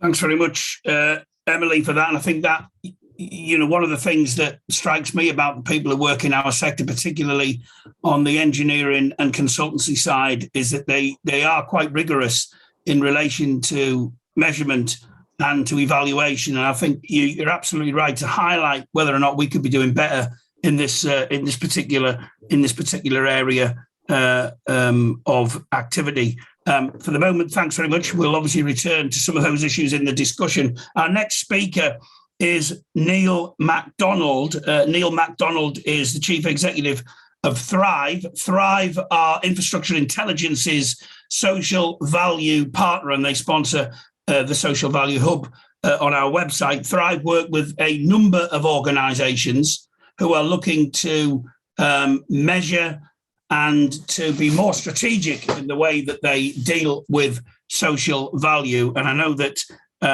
Neil is going to talk a little bit about that, about the measurement side of things, and give some practical advice and assistance to everybody on the call today. So Neil, you're very welcome, and the floor is yours. Thank you very much, Andy, and thanks everyone for attending today. As Andy said, I'm CEO at Thrive. So Thrive is primarily a software platform which helps organizations to better capture and demonstrate social impact. We also provide some wraparound consulting services. And in addition, we are responsible for commissioning the impact evaluation standard, which is a framework of metrics and proxy values to help measure social value. We work with the likes of tier ones like Kier, Lang O'Rourke, Volker Wessels, but also right through the supply chain in construction down to the contractors that are 10 to 20 million pound turnover. So I'm just conveying all of that for context. So the vision or the view we have on the sector is very much about measurement and reporting. And I was interested to see the title of the panel, Andy. You're going beyond the numbers, and I think it's a good reflection on where the industry's at the minute. And I just wanted to talk today, really, I think about some of the behavioural changes that I think are required to sort of go beyond the numbers. and the numbers, as Emily said, are important, but we need to also go beyond that. So I think just quickly reflecting on sort of the 10 years of the Social Value Act. And undoubtedly, you know, the very fact that we have the Social Value Act was forward thinking. The fact that it has driven through procurement thousands of social interventions up and down the country. You know, that wouldn't otherwise have happened. That's absolutely fantastic. But I think for various reasons, from mainly driven by the way the clients are wanting to procure social value.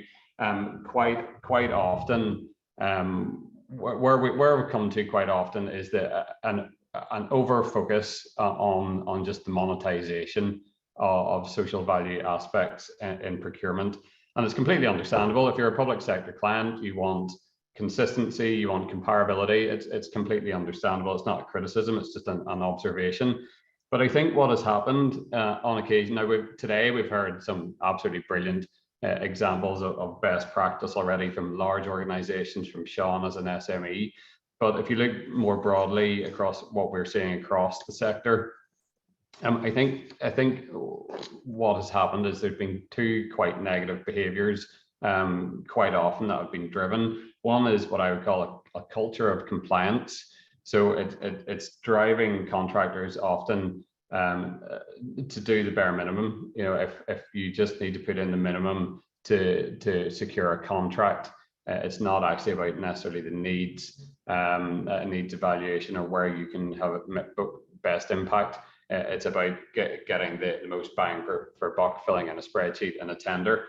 The other aspect that I think is quite negative is it can sometimes drive what I would consider sort of commoditization of social interventions, and you know, looking where you can get the best bang for buck in a spreadsheet, or you know, just trading off an apprentice with a new job or other training program. You know, that it's just it can on occasion drive negative behavior rather than actually thinking about where you can have most impact, like we've heard today already, and thinking actually, you know, applying an apprentice and having thought to actually the material difference you can make to that individual life, and capturing that impact that you make on that person and telling that story around that person. So as I said, the second negative behavior we see is this, what I would call commoditization of social value interventions.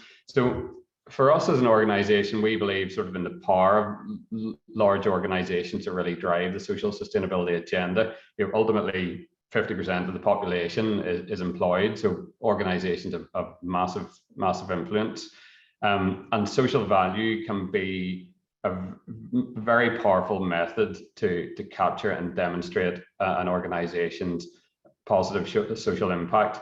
You know, it can be used to enhance the S in ESG reporting. It can be help to convey brand values. it can be very powerful when it can go beyond the compliance.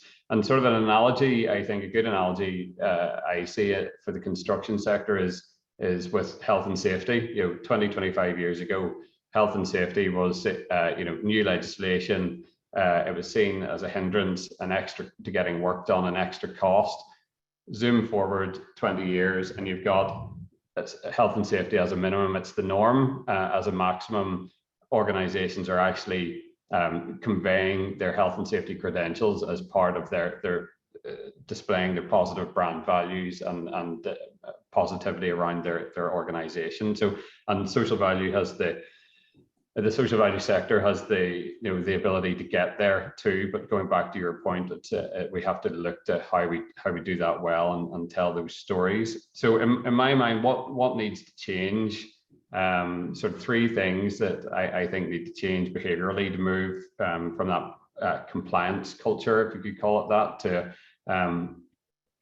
to actually organizations buying into social value holistically as a concept, as something that really reflects their true values as an organization.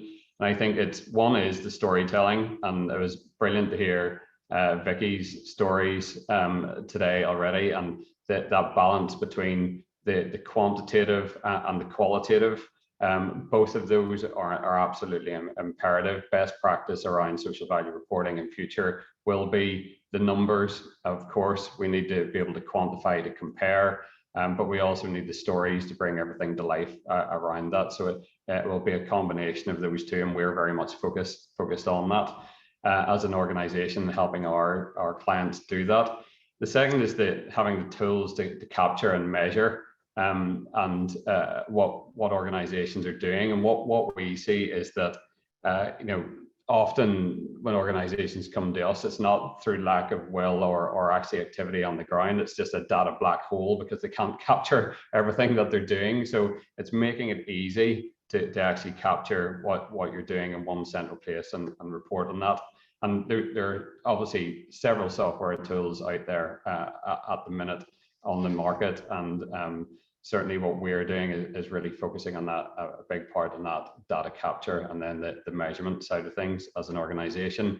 And the third thing for me, and has been mentioned before and today already, I think Cheryl from Kier mentioned it, about educating the supply chain, because ultimately in construction, if you've got 70% of your project value outsourced, once you as an organization have bought into social value as a concept, as many of the great stories we've heard today, and you're using that to look at where you can have best impact and how that can really support you as conveying your business values, you must then educate your supply chain. And that is the bit where we can get real adoption of social value as a concept, and for social value to become sort of widespread and be voluntarily taken up rather than forced upon people through a compliance. If organizations in the supply chain can be made to see the business value of actually having social value in their strategy, and also having meaningful interventions that they can be impactful. So ultimately, what I'm saying is that social value is a really powerful way to capture and convey social impact, but its full adoption, I think, and its full potential can only be realized if we move away from a compliance culture to one where organizations can use it to really convey their business value and their full corporate impact. And we should be doing that through better adoption of tools, better storytelling, and better education of the supply chain. Thanks very much indeed. I think it's really important. A number of people have spoken about the supply chain here, and I think if anything, that highlights how important if you like, the team approach is. I mean, of course, it's important in every construction and infrastructure project, but it's particularly important when we're talking about the social value that can be delivered on projects, because the more people in a supply chain, the more organizations, the more potential touch points for good stuff, I think, going forward as well. And I think it's really good that that's been highlighted. For the moment, Neil, thanks very much for that. Our next speaker, because we need to crack on, and I will finish the event on time. We do want to have time for discussion and questions. Thanks to everybody who's posted questions in the chat. Please keep the questions coming for our panelists. Our next panelist is Lucy Wood, who is a partner at Barton Wilmore, now Stantec. Barton Wilmore, I know, do some fantastic work on the planning side of things. And I know just from a cursory glance at their website that they are keenly aware of the value that they provide on the projects that they undertake. Lucy, over to you. Thanks very much for inviting me. Yeah, so I lead the Sustainable Value team at Barton Wilmore, now Stantec, and our mission is to integrate social, economic and environmental objectives across the project lifecycle in a holistic way to maximise both the positive outcomes and sustainable return on investment. So really happy to be here. I think if you think what infrastructure is for, it is always to improve people's quality of life in some way, and clearly very high on the agenda with levelling up and the bill that was published just the other day. Whether we're providing clean water or flood defences, decarbonised energy or a healthier, more sustainable method of travel, people and communities are always at the heart of a project's purpose. So I think it's absolutely right that we should look to maximise that social value. I do think we've got a long way to go as an industry, and based on what the speakers have said so far, rather than kind of repeat points, I'm going to try and briefly cover 3 areas where I think infrastructure investment and delivery should focus from the point of view of a practitioner. So actually setting value, social value strategies and assessing those through the project life cycle, and also a few potential steps to success. And thinking about all of them, I've sort of arrived at them by just thinking broadly about the scope and life cycle of a project and the communities and environment it will touch throughout those stages. In terms of area of focus, think holistically, I think some of the most effective and best value solutions in economic terms often come from those simple win-win interventions that are planned for early and holistically. So rather than being tick boxes, are designed thinking very, very broadly and in an interdisciplinary manner. So a really obvious example, planning in usable open space and public realm, biodiverse planting. Even in the most built up areas, such as a train station, you get mental health benefits, well-being benefits, natural cooling, air quality, etc. So they're very simple if you think of them early on and don't have to cost the earth. Secondly, I think everyone said it, but think project life cycle, not just construction stage. I think in the past, it's often been most straightforward to think about local labour sourcing, apprenticeships, etc. But it's only one part of the project. So thinking what could be the longer term successes that will benefit the environment and communities, I think is actually essential, particularly given those long build out and operational phases we have with infrastructure projects. We're seeing some good examples of operational phase benefits in large scale solar projects, such as outreach programs with schools. A few people have mentioned skills already, but if we're to tackle the social and environmental challenges of our time, then we all know skills in sustainability and the green economy are absolutely critical.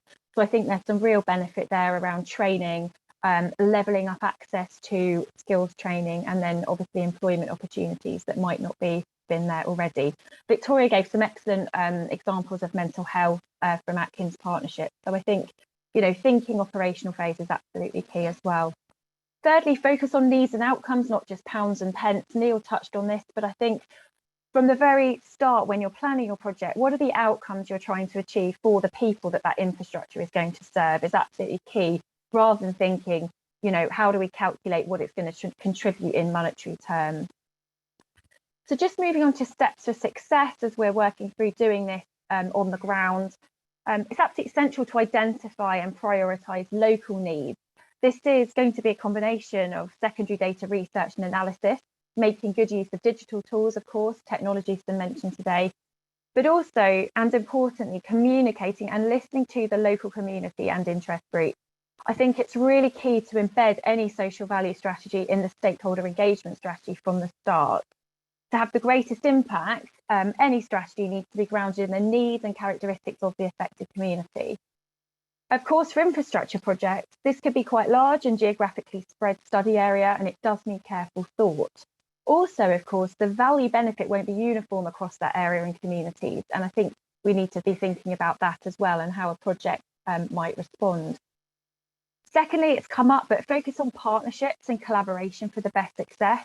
What local groups could be supported, what businesses could help and act as a catalyst for further investment and value.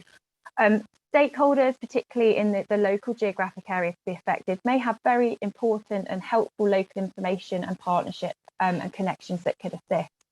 Could links be created? We talked about supply chain, but I think that's really key, not just in terms of upskilling and educating the supply chain, but really leveraging them to increase benefits and those multiplier effects. We've talked about measurement. I think it's really clear, if we are going to try and measure in quantitative terms, what we're measuring and how we're doing it. There are various tools out there. Neil mentions different software packages available. I would argue there's a need for an industry to agree on standardised metrics to enable more effective cost-benefit analysis and decision making. So we're comparing apples with apples. We've mentioned social value toolkit. There's obviously the social value portal and the national TOMs. But I think really, if we're going to, if we really do want to put pounds and pence on this, we need to agree on how we are putting sort of economic value to social and environmental benefits. Lastly, measure and monitor. A social value strategy shouldn't just be a well thought out plan on a piece of paper.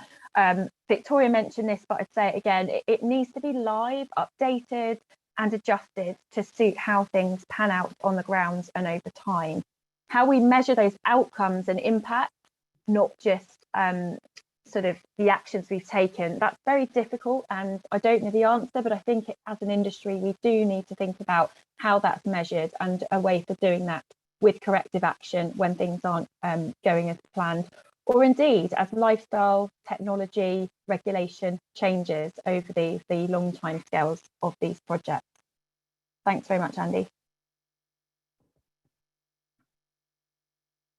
That's great. Thanks very much for that, Lucy. And I think, again, some interesting food for thought there about how the industry can do better in this area as well. And I'm sure we'll get to that in the discussion in 10 minutes or so time, just to let people know that we will be finishing at 1:15, but do stick with us because we've got some great speakers to come and some really interesting insights to impart to you, and also a couple of interesting announcements at the end of the event today as well about what we're going to be doing in this area of social value going forward, which I think you'll want to listen to as well. Our next speaker is Rob Wolfe, who is Managing Director at CHY Consultancy. They're an organisation who also work with companies, organisations and groups to basically enhance their social value output and strategic approach. Rob, over to you. Thank you very much. Thank you for inviting me to talk. As some of you will know, some of the panel members have known me for a long time. I could talk about the area of social value for hours and hours, but I will keep it to the 3 minutes.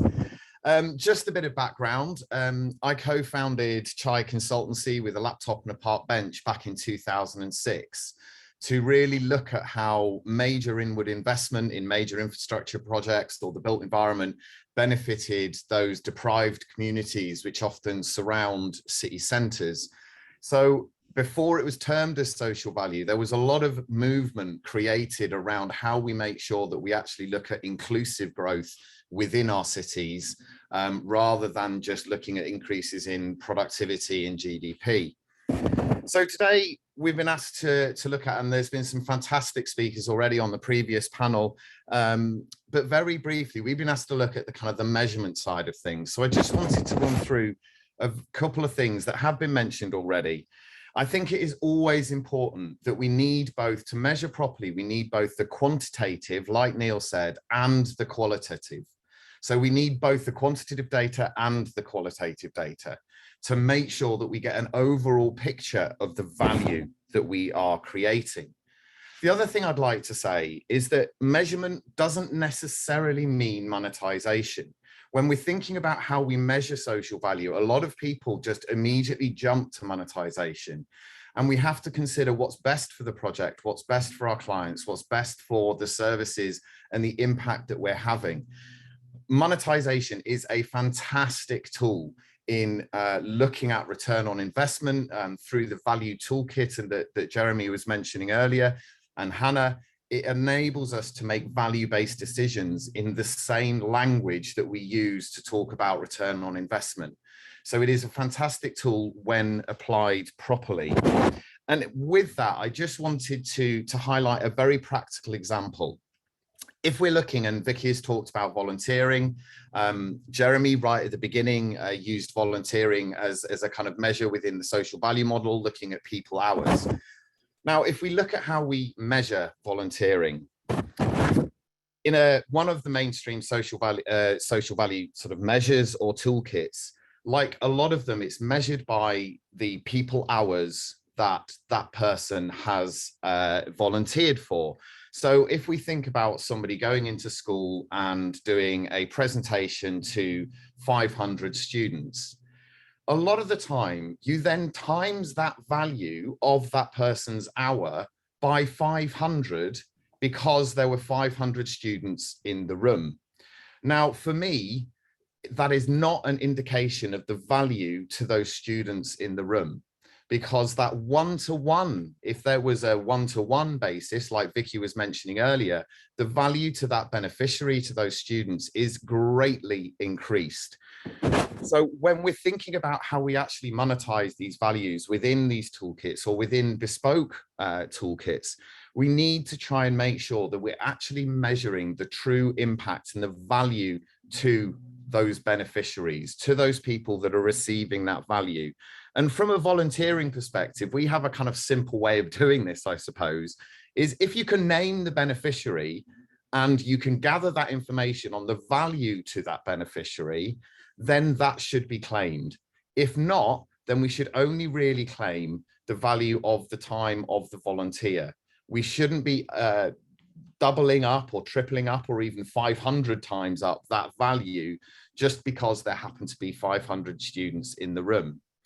And a way in which we can do that, and Neil mentioned this on the Thrive platform, is through the qualitative evidence that we use. So a lot of the evidence used in a lot of toolkits and measurement toolkits is a measurement of attendance. So you prove you are there, and that's enough. Whereas what we need to be striving for is we're not just proving that we're there, we're proving the impact that we have. We're evidencing the impact on those beneficiaries, whether that's through questionnaires, whether that's through, like Vicky said, those case studies around that one-to-one mentoring. We need to be able to evidence that so we all feel confident in the value that we're sharing. So that was just a very brief overview. And last but not least, very quickly, I just wanted to pick up on a few points. First of all, I'd like to thank Hannah Vickers for saying around, we have a phrase at CHAI, which is CSR is dead. Now, this is a slightly disruptive phrase. At its best, CSR is social value. At its worst, it's a PR-led exercise driven by the question of what makes us look good. So therefore, I would just like, if my video is on, you would have seen me do a little dance around the living room when Hannah mentioned that earlier, because that's very much at the core of what CHAI does. The second is, there's been a lot of talk about 10 years since the Social Value Act. And I think we just need to pat ourselves back on ourselves as an industry on the back a little bit, because I think we often forget that construction in the built environment wasn't actually in the original Social Value Act in 2012-13. And yet now it is the leading industry around social value delivery, measurement, monitoring, reporting, and strategies.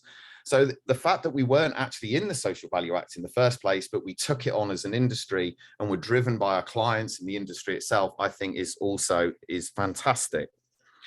And the last, but by no means the least point, is I think that the industry is at a crossroads at the moment with regards to measurement of social value.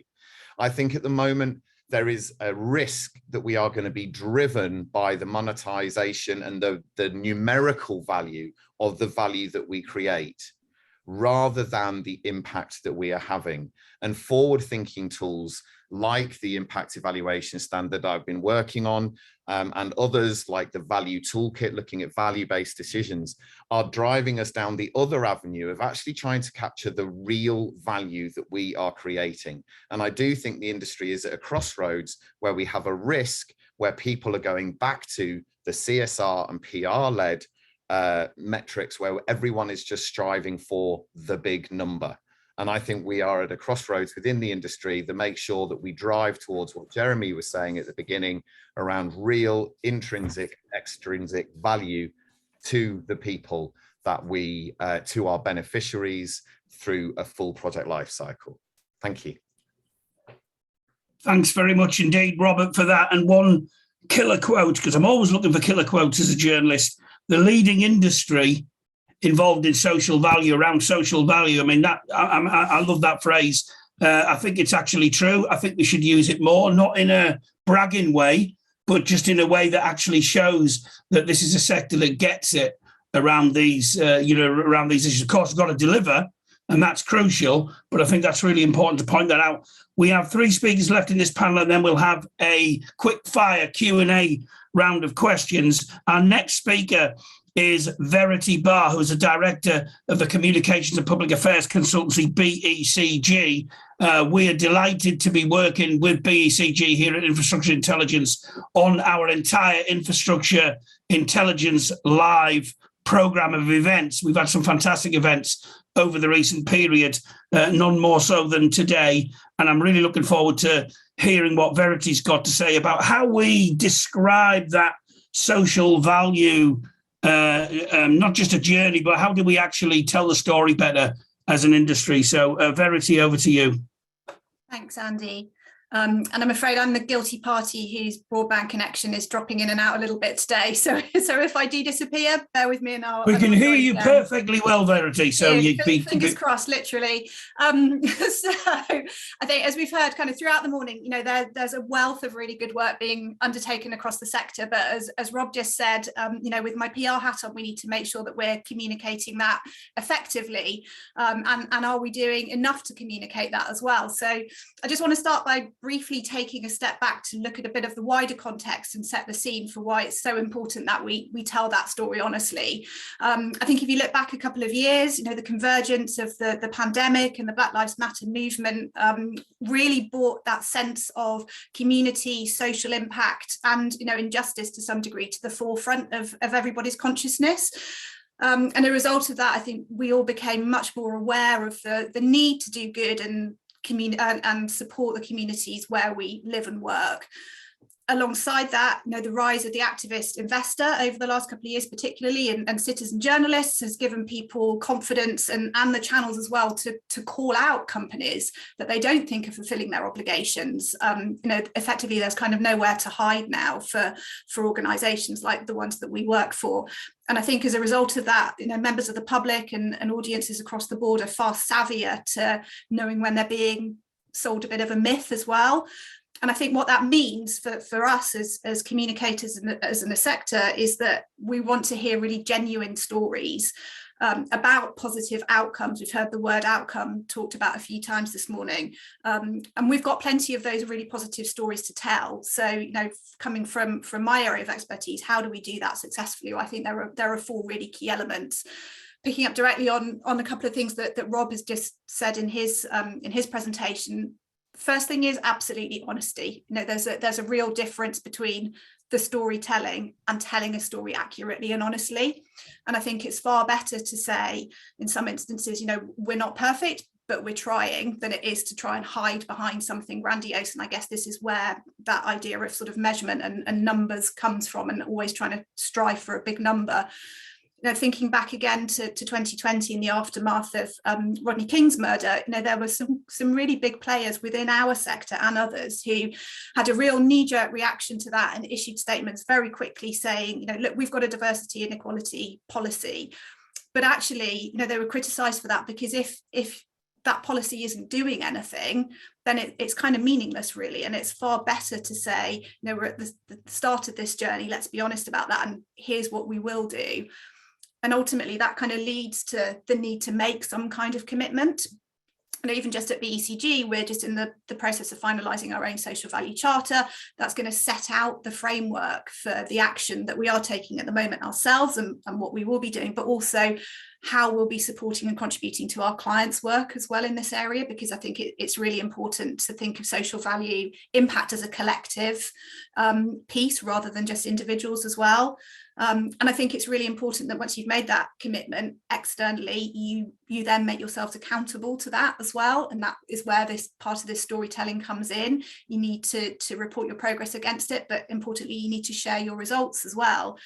And I think in doing that, we need to focus on those positive outcomes, not just the outputs. We need to show the real value that this is having. And there are some fantastic stories around some very human results and positive outcomes. For me, social value is, we've talked about measurement, but it's as a communications tool, it's not just talking about numbers and ticking boxes. It's about the human outcomes, and it's about driving change, because ultimately there's a huge value for our whole industry in telling that story more positively. There's the value in positioning the sector as somewhere where people want to come and work, and have a really positive career. There's a value in the commercial opportunities that telling the story can unlock. There's also, really importantly, a value in the conversations that we can have with our stakeholders that can be started because of the outcomes of these social value projects that are happening. And also, of course, there's a value for the communities that benefit from it. And I think as we enter what is likely to be a really challenging year for many people, surely that's kind of the most important output of all of this. And I've made it through without the connection dropping. Excellent. You were crystal clear. It was stereophonic sound as far as I'm concerned. So thanks very much for that. And the and the Wi-Fi Zoom gods were obviously smiling on you. Thanks very much indeed for that, Verity. We've got to move on quickly to get all of our speakers in and some time for question and that announcement I was going to mention to you later on about what we're doing at Infrastructure Intelligence around social value as well. Our next speaker is the global lead for social outcomes at Mott MacDonald. I've already mentioned Mott MacDonald today, very much a friend of Infrastructure Intelligence. Kerry Scott, the floor is now yours. Thanks, Andy, and thank you very much for inviting me. What is a really happy position to be in is that I agree with so much of what people have said. We're obviously all on the same page here and really passionate about it, so it's kind of a great place to start. So as Andy mentioned, I'm Mott MacDonald Social Outcomes Lead, and what does that mean exactly? So we have a range of social inclusion and development professionals around our global business. It's my job to unite those, make sure that we're learning from each other, we're progressing with innovation, good practice, and ultimately that we are meeting the needs of our clients. And we've all seen that, haven't we? We've seen kind of a considerable increase in demand from our clients in this space. Legislation has pushed us in this direction. We've got sort of parallel agendas like the ESG, SDGs that have been around for a bit longer. And I think, the infrastructure industry, clients in this sector have started to see themselves as a much wider client, kind of much more holistic, and they see themselves as having the opportunity to contribute to the communities they work in beyond the actual assets that they deliver. So I guess, I'm going to go through a few success points in what I say. So that's success point number one. A few other people have mentioned it, but it's the direction that we've moved in an industry, and we can probably all pat ourselves a bit on the back, as Robert said, and we've kind of, we've used our passion to move us along, I think. So what are we doing in this space at Mott MacDonald? Well, it's right at the very centre of who we are. First line of our company purpose is considering social outcomes in everything we do. So it's very much a passion of ours. And how do we do that? Well, like many people on this call, we form local partnerships. We make sure we have robust action plans, which we align with local priorities. And that's a really important bit for me. And again, it's going to come on and touch some of the other things that people have mentioned. So working really closely with local stakeholders, local people, finding out what's really of value to them, that's important to them. It's not about being generic. I think perhaps at the beginning of this agenda, what there was a tendency to do was kind of pick from a menu of predetermined metrics or activities, kind of have one of those and one of those and one of those and kind of job done. So kind of a phrase that I often use is kind of making sure that we're doing what counts rather than focusing on what you can count. If we're driven by kind of metrics, if we're driven by the numbers exclusively, I don't necessarily think we always get the quality of social value output. So that's kind of, and that's important to us, kind of telling the story through impact, experiences, quality of intervention. Of course, the numbers are important. Our industry loves numbers, doesn't it? And that's kind of, it's the accepted narrative and accepted vocabulary. But I guess, and if I come to success point number 3, I think if we can get to a point, and we have a role to play in this, where we are influencing what good measurement looks like. So we're attributing equivalent amount of importance to qualitative metrics as well as quantitative metrics. If we can tell that story in 2 or 3 years, that will be a massive success story. So redefining measurement, I think. 4th, I love what I think it was Neil was saying about going beyond compliance. This is something that I talk about all the time. We have to go beyond that compulsory question in a public sector bid. We've all realised now that it's a massive commercial imperative for us doing it, but that shouldn't be why we do it. And we at MOX have kind of like developed this sort of 3-box ambition, if you like. So compliance, mega important, have to do it really well, but then kind of moving us through sort of create opportunities and also transformation. If we can have a transformative effect in the communities we work in, then we are succeeding as an infrastructure organisation.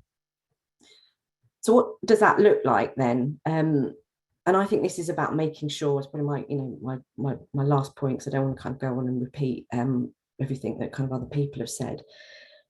But the final point I guess I would make is that we have to have a really holistic definition of social value, going beyond the compliance, going beyond the numbers.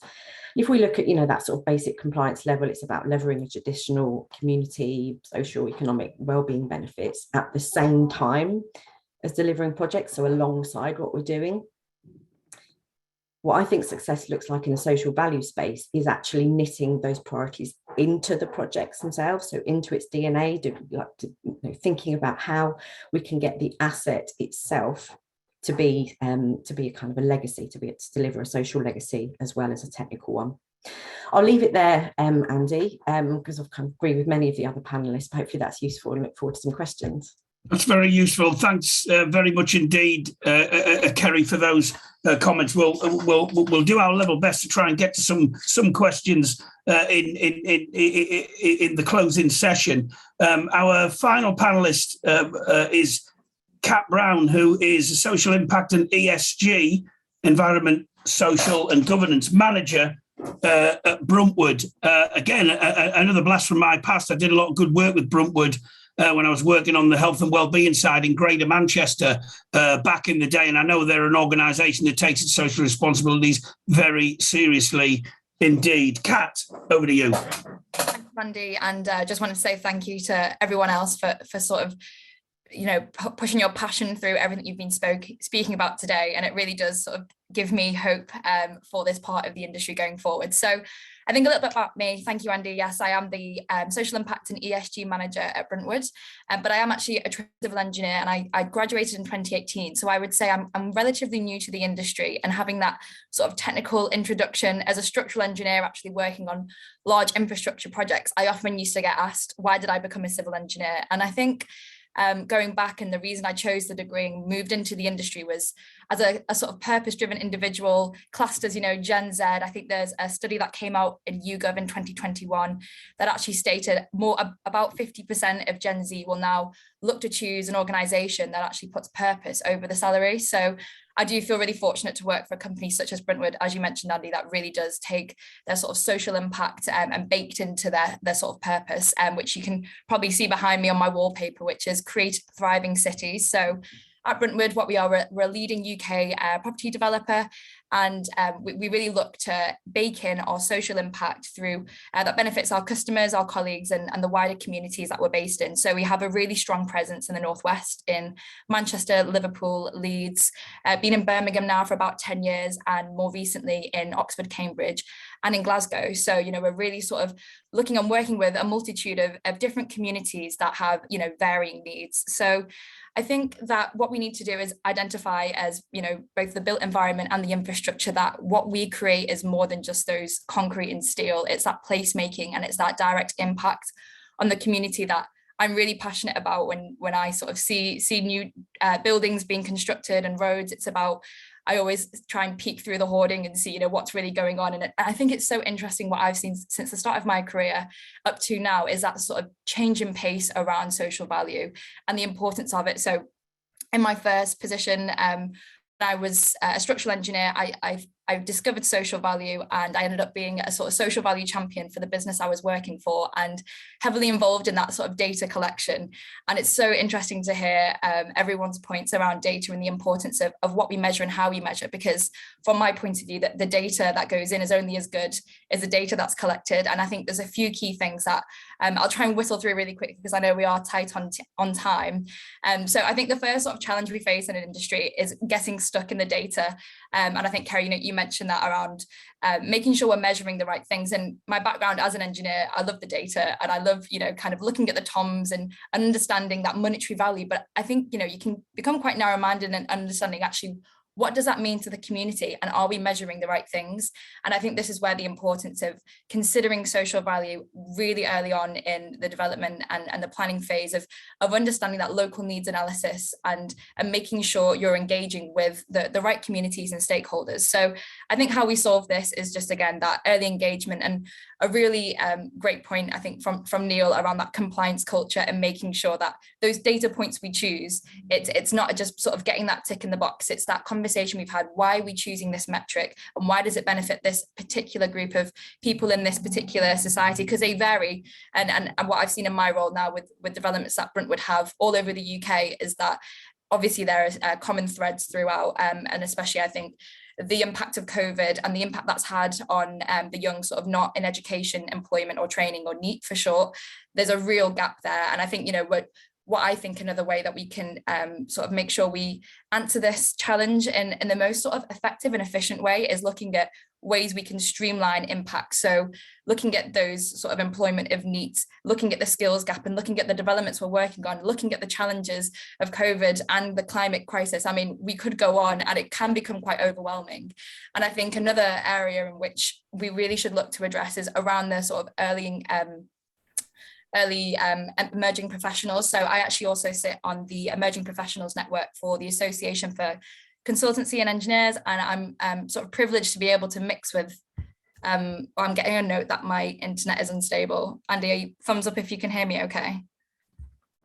All right, it's absolutely fine, carry on. Okay, brilliant.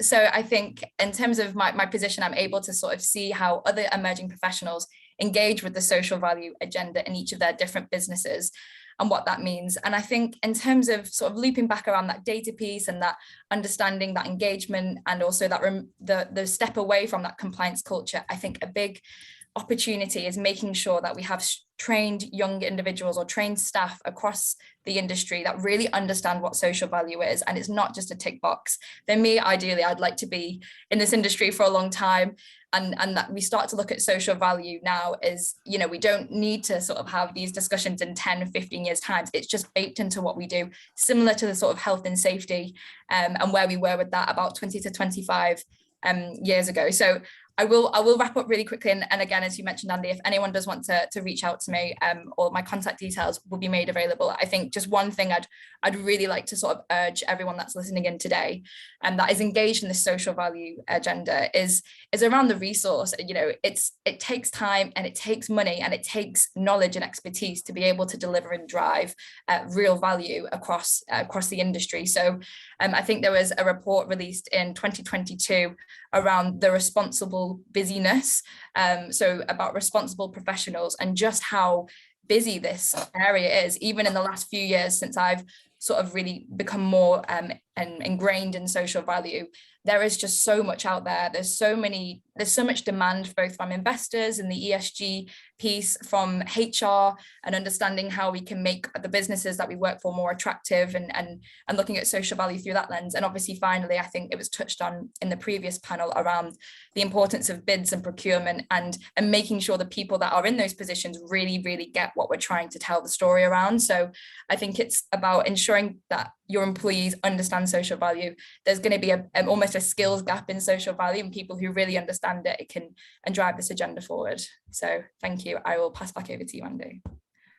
Thanks very much indeed. And I think, passion, enthusiasm, engagement. I mean, we've just seen it, haven't we, in what Kat's just basically explained there, and particularly explaining how effectively social value really, in many ways, brought you into this sector as well. So I think that is, as good a note as any to actually, finish on. We've actually run out of time, but the conversation will definitely continue, undoubtedly, on our website.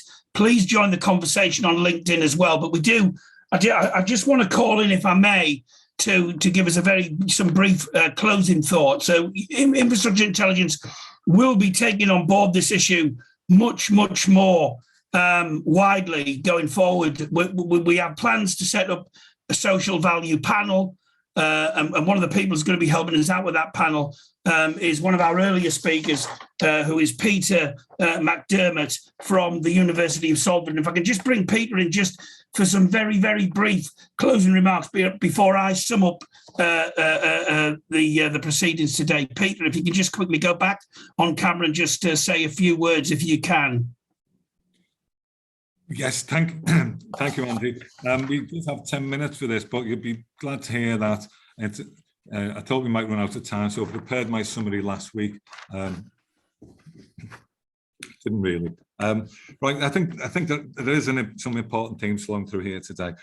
At the very beginning, we set it up that, putting aside, don't get bogged down in the definitions of levelling up and social value today. We were told it's about improving people's lives, and later that we should do what counts and do what matters, and that's what we need to keep our sight on. Everyone's emphasised that social value, since the Social Value Act is much broader. It includes the economic, social and environmental drives as well. The important theme, which we did talk about last year, but it came through at the beginning again, is outcomes and impacts are what matter, not just the outputs from building projects, not just painting the bike sheds. Concentration on outcomes and impacts. There's a potential risk at the moment in the politics, and that came through at the beginning and a little bit in the chat online, and that was whether we keep the direction that's been built up over the last 10 years. But even if there is a move by the government now back to value rather than values, I think what's been demonstrated in the room here is that social value is going to be well embedded in our frameworks and our programs, our project level anyway. All of the contributors and the fine panels all emphasize that social value is across the whole life cycle. So we need to plan for social value, design for social value. And if you want to transfer social value requirements down the line, then you can't do that through lowest price first past the post or poor payment practices.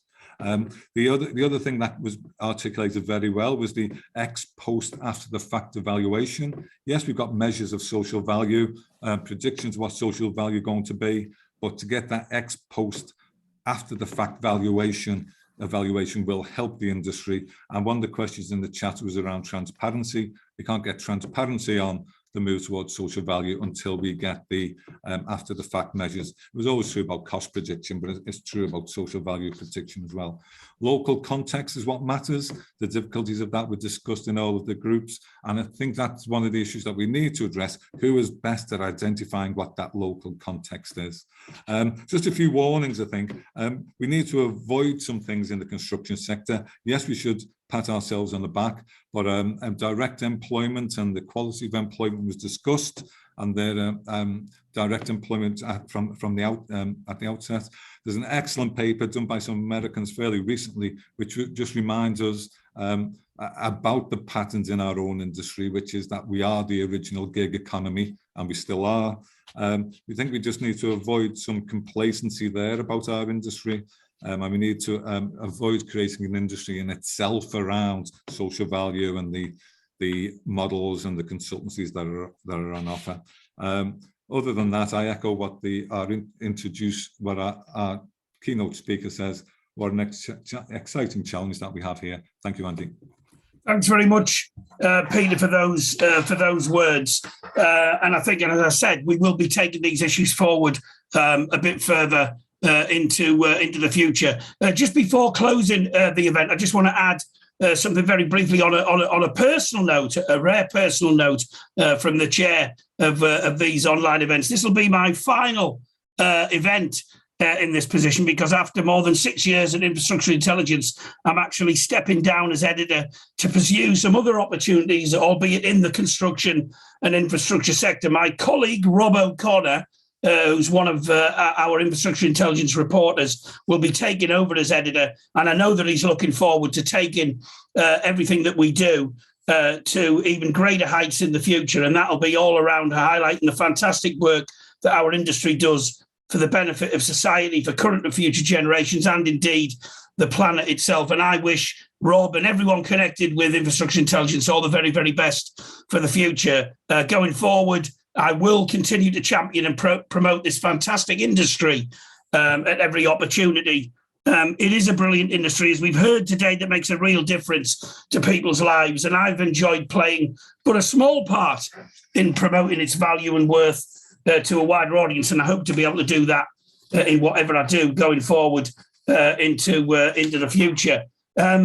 We've seen, haven't we, today, all of our speakers, all of our panelists have shown what a critical issue social value is for the entire construction and infrastructure sector. I think the issue is even more important than ever, and I think all those working in our sector certainly are acutely aware of the importance of social value and how to demonstrate the positive and often, let's be honest about it, transformational effect that construction can and does have on people's lives. We are literally an industry that makes a real and lasting difference to communities up and down the country. We've heard that today, and I think we should never, ever, ever shy away from shouting that from the rooftops, because I think that is crucial.